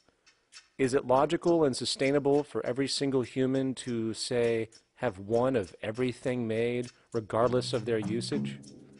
No, that would be simply wasteful and inefficient. If a person has a need for a good, but that need is only for, say, 45 minutes a day on average, it would be much more efficient if that good was made available to them and to others when needed. Many forget that it isn't the good that they want, it is the purpose of that good. When we realize that the good itself is only as important as its utility, we see that external restriction, or what we might call today ownership, is extremely wasteful and environmentally illogical in a fundamental economic sense. So, we need to devise a strategy called strategic access. This would be the foundation of our demand distribution tracking system, which makes sure we can meet the demand of the population's needs for access of whatever they need when they need it. And as far as physically obtaining the goods, centralized and regional access centers all make sense for the most part, placed in close proximity to the population, and a person would simply come in, take the item, use it, and when finished, return it when it is no longer needed.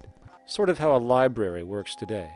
In fact, these centers could not only exist in the community in the way we see local stores today, but specialized access centers would exist in specific areas where often certain goods are utilized, saving more energy with less repeat transport. And once this demand tracking system is in order, it is tied into our production management system, and of course into our resource management system, hence creating a unified, dynamically updating, global economic management machine that simply makes sure we remain sustainable, starting with securing the integrity of our finite resources, moving to make sure we only create the best, most strategic goods possible, while distributing everything in the most intelligent and efficient way. And the unique result of this preservation-based approach, which is intuitively counter to many, is that this logical, ground-up, empirical process of preservation and efficiency, which can only define true human sustainability on this planet, would likely enable something never before seen in human history. Access abundance, not just for a percentage of the global population, but the entire civilization. This economic model, as was just generalized, this responsible systems approach to total Earth resource management and processes, designed again to do nothing less than take care of humanity as a whole in the most efficient and sustainable way, could be termed a resource-based economy. The idea was defined in the 1970s by structural engineer Jacques Fresco. He understood back then that society was on a collision course with nature and itself, unsustainable on every level. And if things didn't change, we would destroy ourselves one way or another. All these things you're saying, Jacques, could they be built with what we know today, or are some of these things, are you guessing based on what we know today? No. All of these things can be built with what we know today. It would take 10 years to change the surface of the earth, to rebuild the world into a second Garden of Eden. The choice lies with you. The stupidity of a nuclear arms race, the development of weapons, trying to solve your problems politically by electing this political party or that political party, that all politics is immersed in corruption. Let me say it again. Communism, socialism, fascism, the Democrats, the liberals, we want to absorb human beings. All organizations that believe in a better life for man, there are no Negro problems or Polish problems or Jewish problems or Greek problems or women's problems. They're human problems. I'm not afraid of anybody. I don't work for anyone. No one can discharge me. I have no boss. I am afraid to live in the society we live in today. Our society cannot be maintained by this type of incompetency. It was great, the free enterprise system, about 35 years ago. That was the last of its usefulness. Now we've got to change our way of thinking or perish. The horror movies of the future will be our society, the way it didn't work. And politics would be part of a horror movie. Lots of people today use the term cold science because they're analytical. And they don't even know what analytical means. Science means closer approximations of the way the world really works. So it's telling the truth, is what it is. A scientist doesn't try to get along with people. They tell them what their findings are. They have to question all things. And if some scientist comes up with an experiment that shows certain materials have certain strength, other scientists have to be able to duplicate that experiment and come up with the same results. Even if a scientist feels that an airplane wing, due to mathematics or calculations, can hold up a given amount of weight, they still pile sandbags on it to see when it breaks. And they say, you know, my calculations are right, or they're not correct. I love that system because it's free of bias and free of thinking that math can solve all the problems. You have to put your math to test also. I think that every system that can be put to test should be put to test, and that all decisions should be based upon research. A resource-based economy is simply the scientific method applied to social concern, an approach utterly absent in the world today. Society is a technical invention, and the most efficient methods of optimized human health, physical production, distribution, city infrastructure, and the like reside in the field of science and technology, not politics or monetary economics. It operates in the same systematic way as, say, an airplane, and there is no Republican or liberal way to build an airplane. Likewise, nature itself is the physical referent we use to prove our science, and it is a set system, emerging only from our increased understanding of it. In fact, it has no regard for what you subjectively think or believe to be true. Rather, it gives you an option. You can learn and fall in line with its natural laws and conduct yourself accordingly, invariably creating good health and sustainability, or you can go against the current to no avail. It doesn't matter how much you believe you can just stand up right now and walk on the wall next to you. The law of gravity will not allow it. If you do not eat, you will die. If you are not touched as an infant, you will die. As harsh as it may sound, nature is a dictatorship, and we can either listen to it and come in harmony with it, or suffer the inevitable adverse consequences. So, a resource-based economy is nothing more than a set of proven, life-supporting understandings where all decisions are based upon optimized human and environmental sustainability. It takes into account the empirical life ground, which every human being shares as a need, regardless, again, of their political or religious philosophy. There is no cultural relativism to this approach. It isn't a matter of opinion. Human needs are human needs, and having access to the necessities of life, such as clean air, nutritious food, and clean water, along with a positively reinforcing, stable, nurturing, and non-violent environment, is demanded for our mental and physical health, our evolutionary fitness, and hence the species' survival itself. A resource-based economy would be based upon available resources. You can't just bring a lot of people to an island or build a city of 50,000 people without having access to the necessities of life. So when I use the term a comprehensive systems approach, I'm talking about doing an inventory of the area first and determining what that area can supply, not just architectural approach, not just design approach, but design must be based on all of the requirements to enhance human life. And that's what I mean by an integrated way of thinking.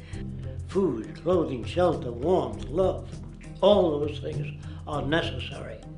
If you deprive people of any of them, you have a lesser human being, less capable of functioning. As previously outlined, a resource-based economy's ground-up, global, systems approach to extraction, production, and distribution is based upon a set of true economic mechanisms, or strategies, which guarantee efficiency and sustainability in every area of the economy. So, continuing this train of thought regarding logical design, what is next in our equation? Where does all this materialize? Cities. The advent of the city is a defining feature of modern civilization. Its role is to enable efficient access to the necessities of life, along with increased social support and community interaction. So how would we go about designing an ideal city? What shape should we make it? Square? Trapezoid? Well, given we're going to be moving around the thing, we might as well make it as equidistant as possible for ease, hence the circle. What should the city contain? Well, naturally we need a residential area, a goods production area, a power generation area, an agricultural area. But we also need nurturing as human beings, hence culture, nature, recreation, and education. So let's include a nice open park, an entertainment events area for cultural purposes and socializing, and educational and research facilities. And since we're working with a circle, it seems rational to place these functions in belts based on the amount of land required for each goal, along with ease of access. Very good. Now, let's get down to specifics. First, we need to consider the core infrastructure, or intestines, of the city organism. These would be the water, good, waste, and energy transport channels. Just as we have water and sewage systems under our cities today, we would extend this channeling concept to integrate waste recycling and delivery itself. No more mailmen or garbage men. It is built right in. We could even use automated pneumatic tubes and similar technologies. Same goes for transport. It needs to be integrated and strategically designed to reduce or even remove the need for wasteful, independent automobiles. Electric trams, conveyors, transveyors, and maglevs, which can take you virtually anywhere in the city, even up and down, along with connecting you to other cities as well. And of course, in the event an automobile is required, it is automated by satellite for safety and integrity. In fact, this automation technology is in working order right now. Automobile accidents kill about 1.2 million people every single year, injuring about 50 million. This is absurd and doesn't have to occur. Between efficient city design and automated driverless cars, this death toll can be virtually eliminated. Agriculture. Today, through our haphazard, cost-cutting industrial methods, using pesticides, excessive fertilizers, and other means, we have successfully destroyed much of the arable land on this planet, not to mention also extensively poisoning our bodies. In fact, industrial and agricultural chemical toxins now show up in virtually every human being tested, including infants. Fortunately, there is a glaring alternative: the soilless mediums of hydroponics and aeroponics, which also reduce nutrient and water requirements by up to 75% of our current usage. Food can now be organically grown on an industrial scale in enclosed vertical farms, such as in 50-story 1-acre plots, virtually eliminating the need for pesticides and hydrocarbons in general. This is the future of industrial food cultivation: efficient, clean, and abundant. So, such advanced systems would be, in part, what comprise our agricultural belt, producing all the food required for the entire city's population, with no need to import anything from the outside, saving time, waste, and energy. And speaking of energy, The energy belt would work in a systems approach to extract electricity from our abundant renewable mediums, specifically wind, solar, geothermal, and heat differentials, and if near water potentials, tidal and wave power. To avoid intermittency and make sure a positive net energy return occurs, these mediums would operate in an integrated system, powering each other when needed, while storing excessive energy to large supercapacitors under the ground, so nothing can go to waste. And not only does the city power itself, particular structures will also power independently and generate electricity through photovoltaic paints, structural pressure transducers, the thermocouple effect, and other current but underutilized technologies. But of course, this begs the question, how does this technology and goods in general get created in the first place? This brings us to production. The industrial belt, apart from having hospitals and the like, would be the hub of factory production. Completely localized overall, it would of course obtain raw materials by way of the global resource management system just discussed, with demand being generated by the population of the city itself. As far as the mechanics of production, we need to discuss a new, powerful phenomenon which was sparked very recently in human history and is on pace to changing everything. It's called mechanization, or the automation of labor.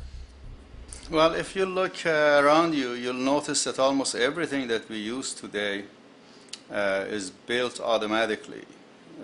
Your shoes, your clothes, your home appliances, your car, and so on, they are all built by machines in an automatic way.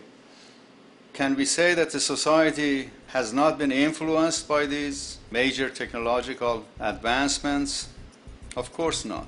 These systems really dictate new structures and new needs, and they make a lot of other things obsolete. So we've been going up in the development and use of technology in an exponential way. So definitely automation is going to continue. You cannot stop technologies that just make sense. Labor automation through technology is at the bottom of every major social transformation in human history. From the agricultural revolution and the invention of the plow, to the industrial revolution and the invention of the powered machine, to the information age we live in now through essentially the invention of advanced electronics and computers. And with regard to advanced production methods today, mechanization is now evolving on its own, moving away from the traditional method of assembling component parts into a configuration into an advanced method of creating entire products in one single process. Like most engineers, I'm fascinated by biology because it's so full of examples of extraordinary pieces of engineering. And absolutely, what biology is the study of things that copy themselves. Of course, that's good a definition of life as we've got. Again, as an engineer, I've always been intrigued by the idea of machines that would copy themselves. RepRap is a three-dimensional printer. That's to say, it's a printer that you plug into a computer, and instead of making two-dimensional sheets of paper with patterns on, it makes real, physical, three-dimensional objects. Now, there's nothing new about that. 3D printers have been around for about 30 years. Big thing about RepRap is that it prints most of its own parts. So if you've got one, you can make another one and give it to a friend, as well as being able to print lots of useful things. From the simple printing of basic household goods in your home, to the printing of an entire automobile body in one swoop, advanced automated 3D printing now has the potential to transform virtually every field of production, including home construction. Contour crafting is actually a fabrication technology, the so-called 3D printing, when you directly build a 3D object from a computer model. Using contour crafting, it will be possible to build a 2,000 square foot home entirely by the machine in one day. The reason that people are interested in automating construction is that it really brings a lot of benefits. For example, construction is pretty labor intensive, and although it provides job for a sector of the society, it also has issues and complications. For example, construction is the most dangerous job that there is. It is worse than mining and agriculture. It has got the highest level of fatality almost in every country. Another issue is the waste. An average home in the United States has 3 to 7 tons of waste. So this is huge if we look at the impact of construction and knowing that about 40% of all materials in the world are used in construction. So a big waste of energy and resources and big damage to the environment as well. Making homes using hammers and nails and wood with the state of our technology today is really absurd and will go the way of our labor class in regards to manufacturing in the United States. Recently, there was a study by economist David Autor of MIT that states that our middle class is obsolete and being replaced by automation. Quite simply, mechanization is more productive, efficient, and sustainable than human labor in virtually every sector of the economy today. Machines do not need vacations, breaks, insurance, pensions, and they can work 24 hours a day every day. The output potential and accuracy compared to human labor is unmatched. The bottom line, repetitive human labor is becoming obsolete and impractical across the world, and the unemployment you see around you today is fundamentally the result of this evolution of efficiency in technology.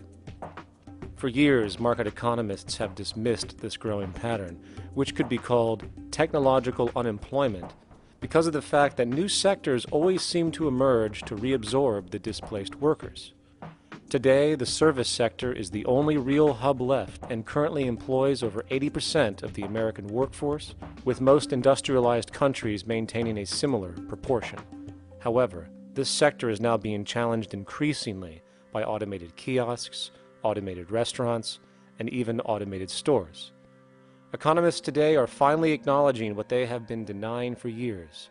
Not only is technological unemployment exasperating the current labor crisis we see across the world due to the global economic downturn, but the more the recession deepens, the faster the industries are mechanizing. The catch, which is not realized, is that the faster they mechanize to save money, the more they displace people, the more they reduce public purchasing power.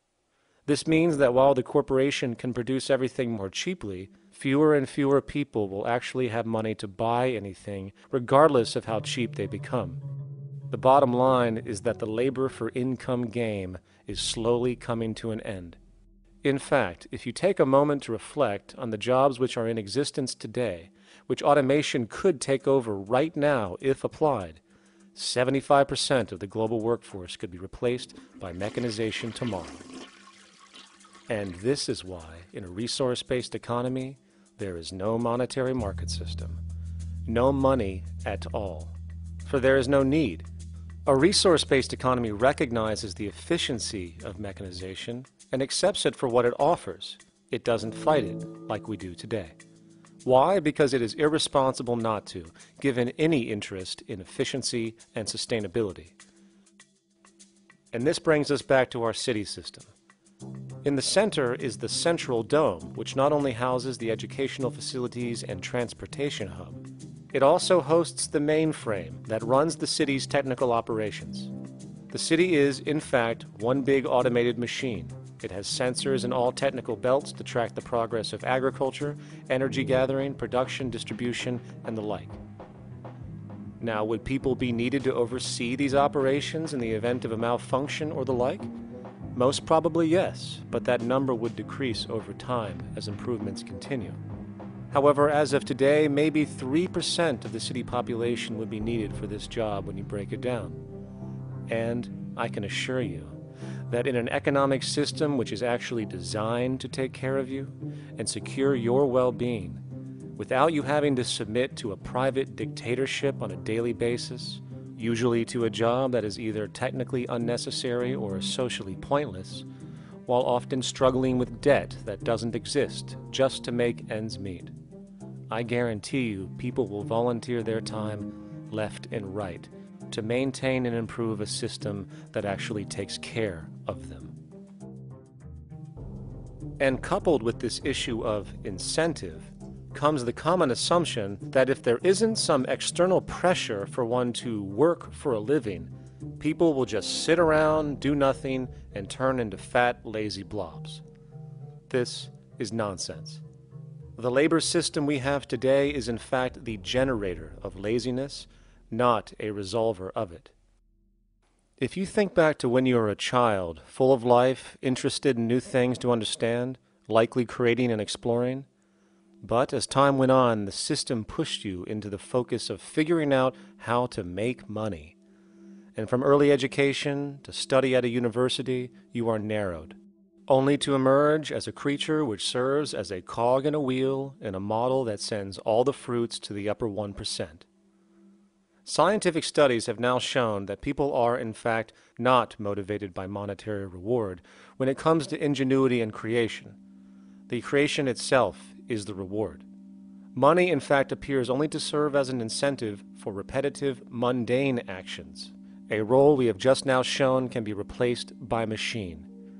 So when it comes to innovation, the actual use of the human mind, the monetary incentive has proven to be a hindrance, interfering and detracting from creative thought. And this might explain why Nikola Tesla, the Wright brothers, and other inventors who contributed massively to our current world never showed a monetary incentive to do so. Money is, in fact, a false incentive and causes 100 times more distortion than it does contribution. Good morning, class. Please settle down. The first thing I would like to do is go around the room and ask what everyone would like to be when they grow up. Who'd like to go first? Okay, how about you, Sarah? When I grow up, I want to work at McDonald's like my mom. Oh, family tradition, eh? How about you, Linda? When I grow up, I'm going to be a prostitute on the streets of New York City. Oh, glamour girl, huh? Very ambitious. How about you, Tommy? When I grow up, I'm going to be a rich, elitist businessman who works on Wall Street and profits off of the collapse of foreign economies. Enterprising, and great to see some multicultural interest. As stated before, a resource-based economy applies the scientific method to social concern, and this isn't limited to simply technical efficiency. It also has the consideration of human and social well-being directly and what comprises it. What good is a social system if, in the end, it doesn't produce happiness and peaceful coexistence? So it is important to point out that with the removal of the money system and the necessities of life provided, we would see a global reduction in crime by about 95% almost immediately, for there is nothing to steal, embezzle, scam, or the like. 95% of all people in prisons today are there due to some monetary-related crime or drug abuse, and drug abuse is a disorder, not a crime. So what about the other 5%, the truly violent, often seeming to some as being violent for the sake of being violent? Are they just evil people? The reason that I frankly think it's a waste of time to engage in moral value judgments about people's violence is because it doesn't advance by one iota our understanding of either the causes or the prevention of the violent behavior. People sometimes ask if I believe in forgiving criminals. My answer to that is, no, I don't believe in forgiveness any more than I believe in condemnation. It's only if we as a society can take the same attitude of treating violence as a problem in public health and preventive medicine rather than as a moral evil. It's only when we make that change in our own attitudes and assumptions and values that we will actually succeed in reducing the level of violence rather than stimulating it, which is what we do now. The more justice you seek, the more hurt you become, because there's no such thing as justice. There is whatever there is out there. That's it. In other words, if people are conditioned to be racist, bigots, if they're brought up in an environment that advocates that, why do you blame the person for it? They're a victim of a subculture.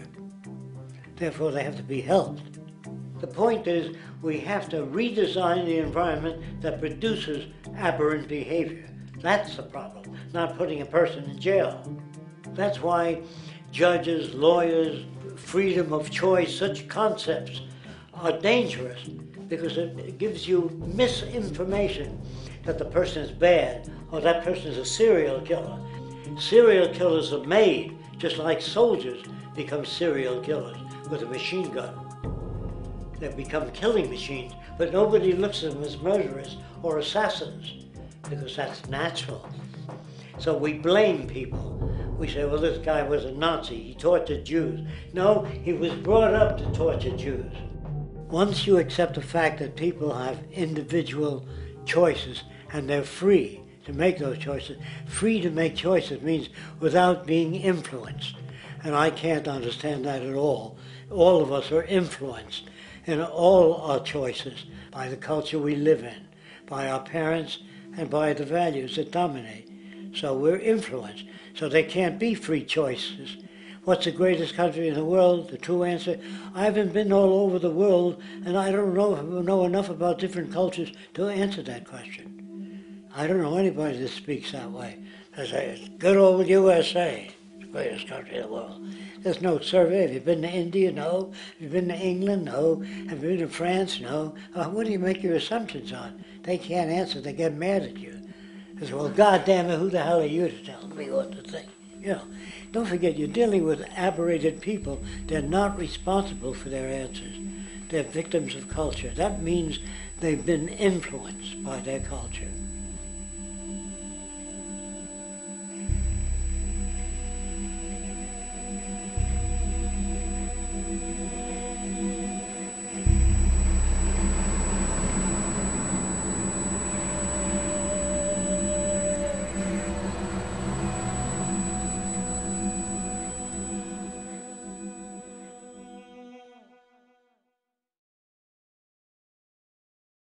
When we consider a resource-based economy, there are often a number of arguments that tend to come up with regard to the efficiency. Hey! Now hold on just a minute. Yes? I know what this is. This is called Marxism, buddy. Stalin killed 800 billion people because of ideas like this. My father died in the gulag. Hold on. Communist, fascist. You don't like America, you should just leave. All right, everybody just calm down. Death to the New World Order. Death to the New World Order. And as the irrationality of the audience grew, shocked and confused, suddenly the narrator suffered a fatal heart attack. And the seemingly communist propaganda film was no more.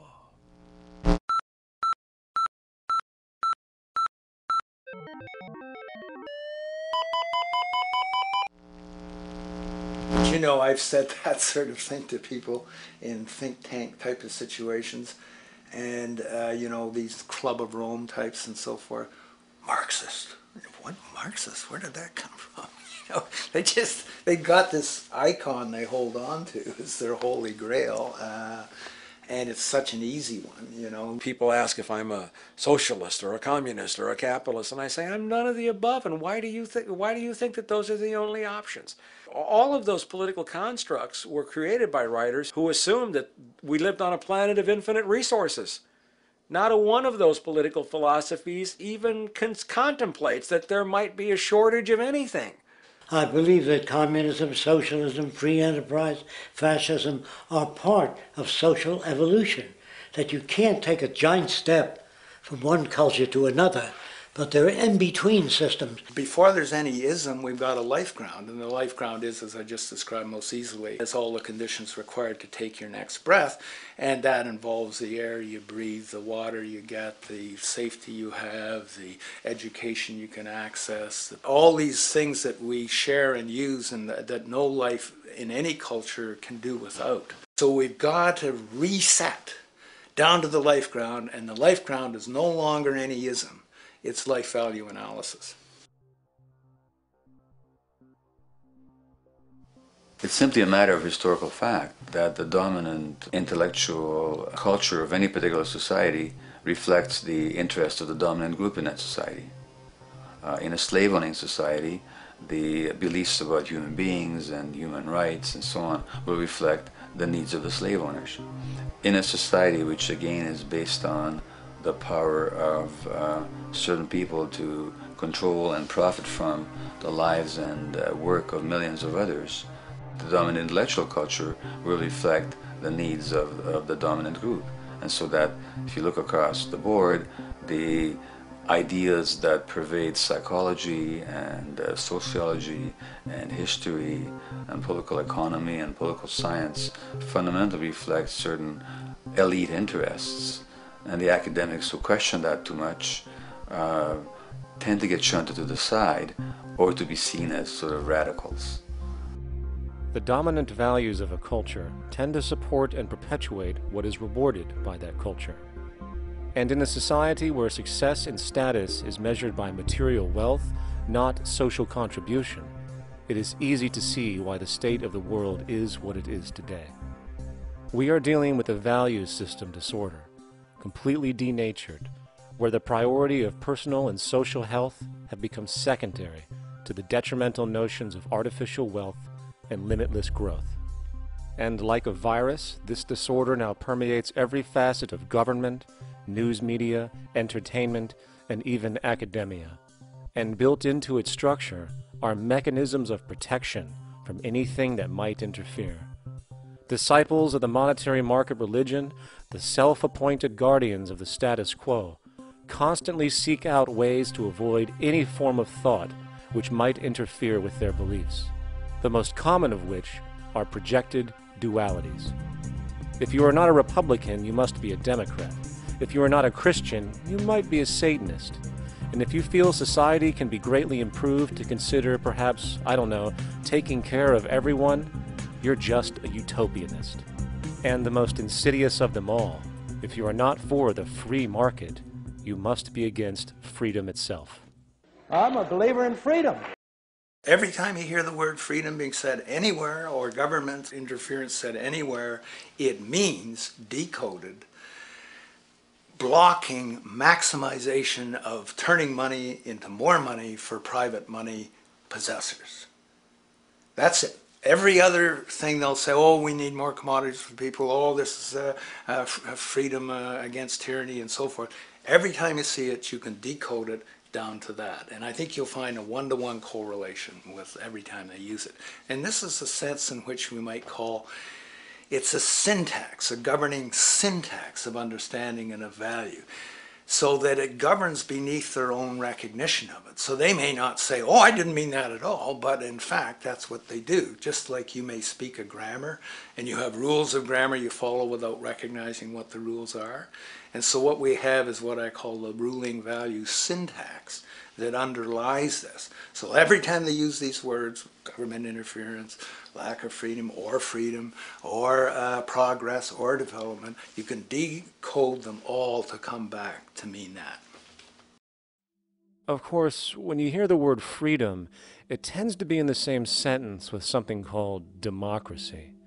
It's fascinating how people today seem to believe that they actually have a relevant influence on what their government does, forgetting that the very nature of our system offers everything for sale. The only vote that counts is the monetary vote, and it doesn't matter how much any activist yells about ethics or accountability.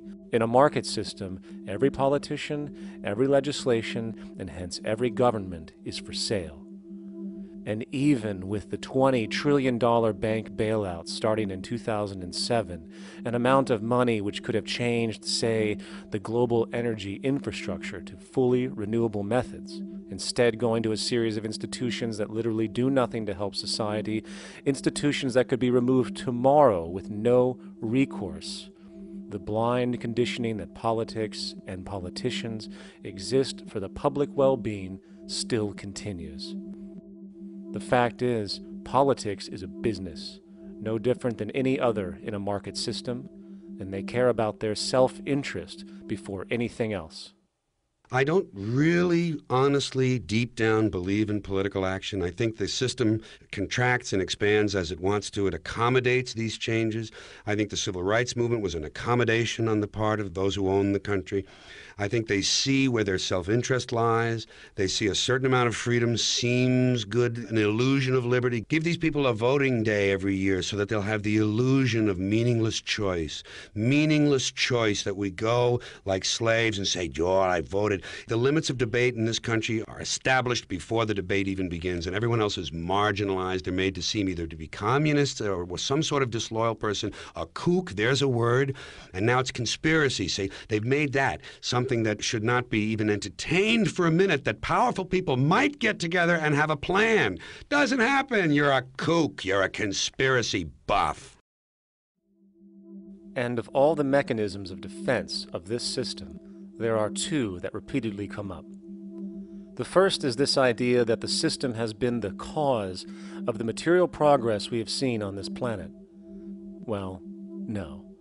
There are basically two root causes which have created the increased so-called wealth and population growth we see today. One, the exponential advancement of production technology, hence scientific ingenuity. And two, the initial discovery of abundant hydrocarbon energy, which is currently the foundation of the entire socioeconomic system. The free market, capitalist, monetary market system, whatever you want to call it, has done nothing but ride the wave of these advents with a distorted incentive system and a haphazard, grossly unequal method of utilizing and distributing those fruits. The second defense is a belligerent social bias generated from years of propaganda, which sees any other social system as a route to so-called tyranny, with various name droppings of Stalin, Mao, Hitler, and the death tolls they generated. Well, as despotic as these men might have been, along with the societal approaches they perpetuated, when it comes to the game of death, when it comes to the systematic daily mass murder of human beings, nothing in history compares to what we have today. Famines throughout at least the last century of our history have not been caused by a lack of food. They've been caused by relative poverty. The economic resources were so inequitably distributed that the poor simply didn't have enough money with which to buy the food that would have been available if they could have afforded to pay for it. That would be an example of structural violence. Another example, in Africa and some other areas, but I'll particularly focus on Africa, tens of millions of people are dying of AIDS. Why are they dying? It's not because we don't know how to treat AIDS. We have, millions of people in the wealthy countries are getting along remarkably well because they have the medicines that will treat it. The people in Africa who are dying of AIDS are not dying because of the HIV virus. They're dying because they don't have the money with which to pay for the drugs that would keep them alive. Gandhi saw this. He said the deadliest form of violence is poverty. And that's absolutely right. Poverty kills far more people than all the wars in history, more people than all the murderers in history, more than all the suicides in history. Not only does structural violence kill more people than all the behavioral violence put together, structural violence is also the main cause of behavioral violence.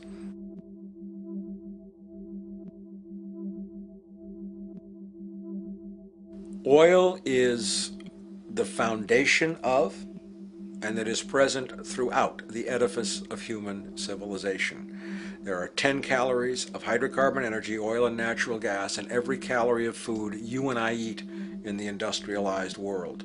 Fertilizers are made from natural gas. Pesticides are made from oil. You drive oil-powered machines to plant, plow, irrigate, harvest, transport, package. You wrap the food in plastic, that's oil. All plastic is oil. There are 7 gallons of oil in every tire.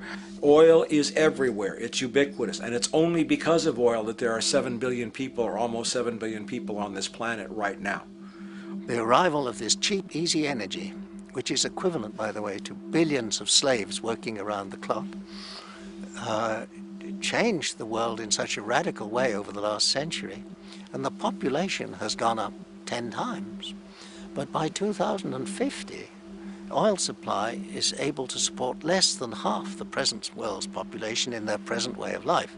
So the scale of adjustment to live differently is just enormous. The world is now using 6 barrels of oil for every barrel it finds. 5 years ago, it was using 4 barrels of oil for every barrel it finds. A year from now, it's going to be using 8 barrels of oil for every barrel it finds. What's disturbing to me is the lack of any real effort from governments worldwide or industry leaders worldwide to do something different. I mean, we have these sort of attempts to build more wind power and to maybe do something with tide. We've got attempts to make our cars a little bit more efficient. But there's nothing which really looks like a revolution coming along. These are all pretty minor. And that, I think, is pretty frightening. And the governments who are driven by these economists who don't really appreciate what we're talking about are trying to stimulate consumerism to restore past prosperity in the hope that they can restore the past. They're printing yet more money lacking any collateral at all. So if the economy improves and recovers and growth, famous growth comes back, it'll only be short-lived because within a short period of time, counted in months rather than years, it'll hit the supply barrier again. There'll be another price shock and a deeper recession. So I think we go into a series of vicious circles. So you have the economic growth going up, price spike, everything shuts down, that's where we are now.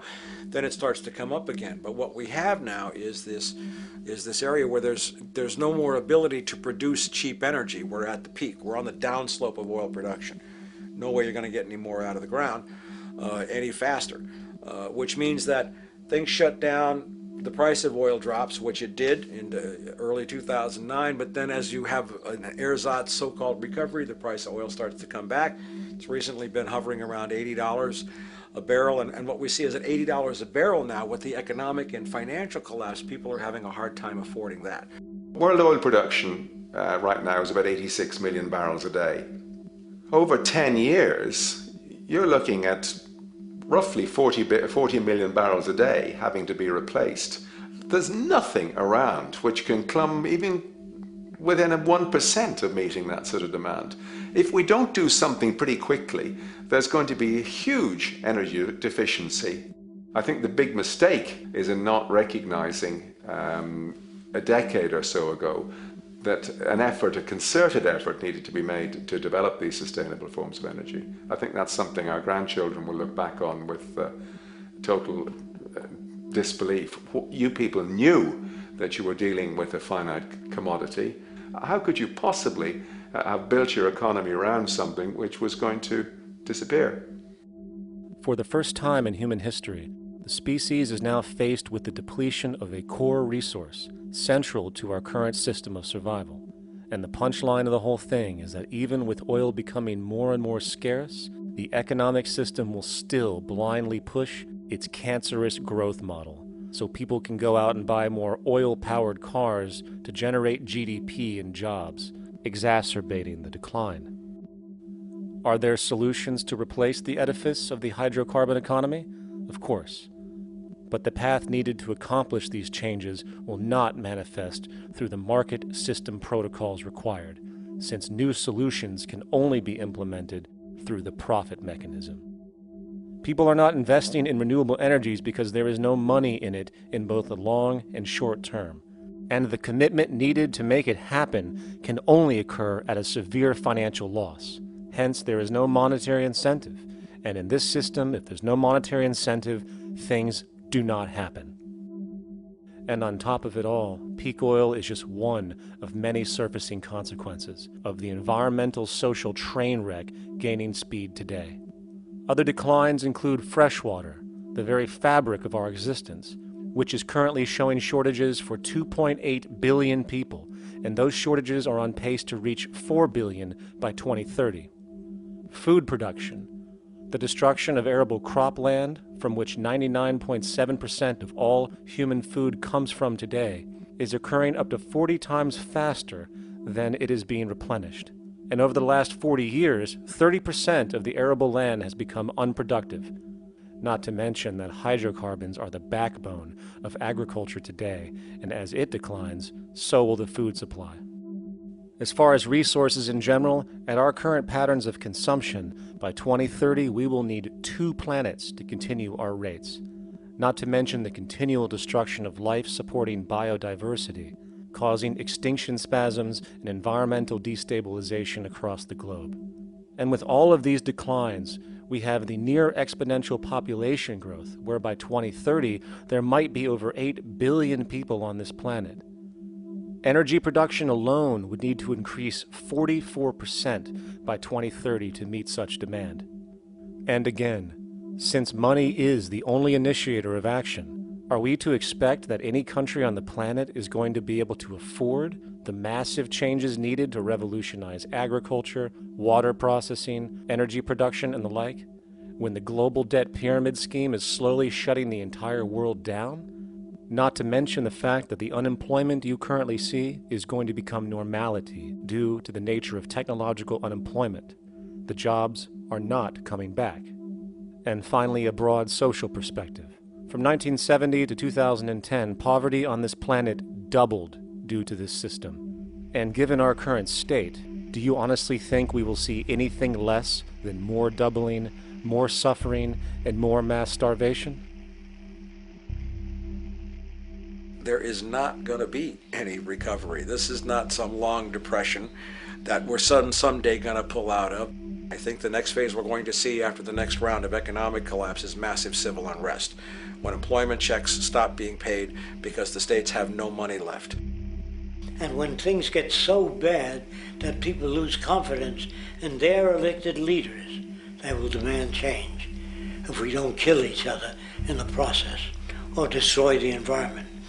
I'm just afraid that we might get to the point of no return. And that bothers me no end. We do all we can to avoid that condition.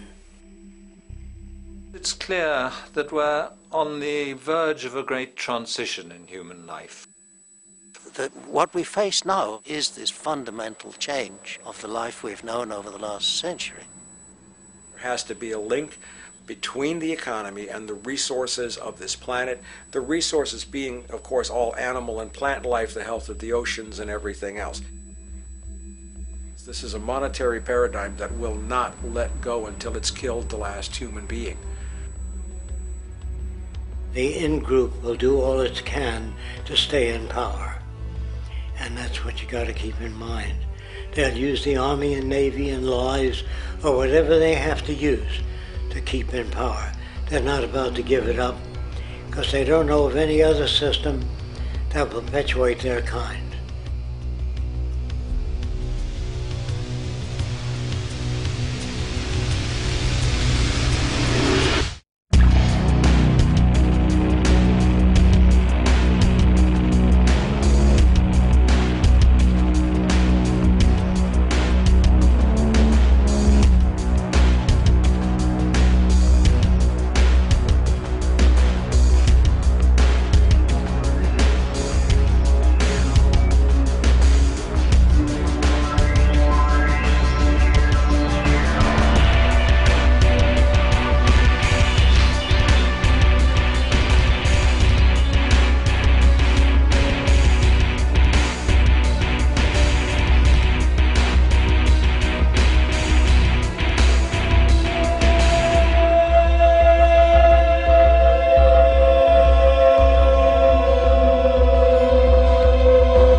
straight and stronger course to the corner of your life.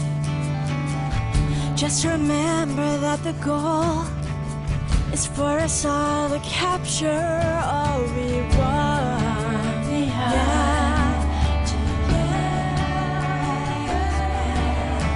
Don't surround yourself with yourself. Move on back to squares. Send an instant karma to me, and I shall live with love and care for yourself. 'Cause it's time and time with your time, and its news is captured for the Queen to use.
Satisfied, I'm on my way.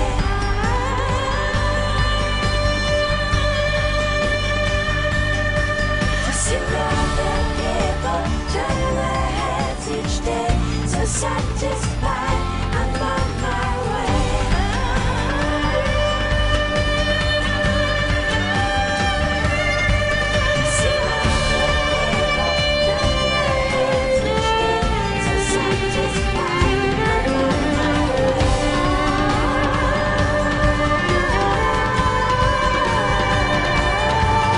see other people turn their heads each day. So satisfied.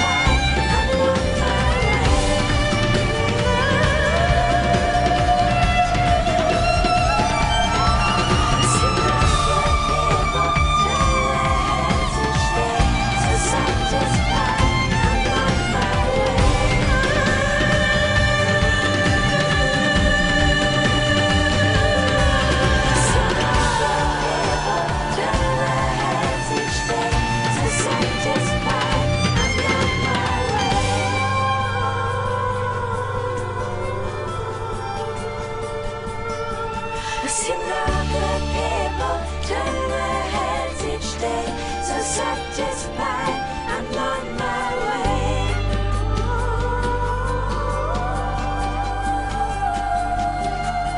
I see no good people turn their heads each day. So satisfied, I'm on my way.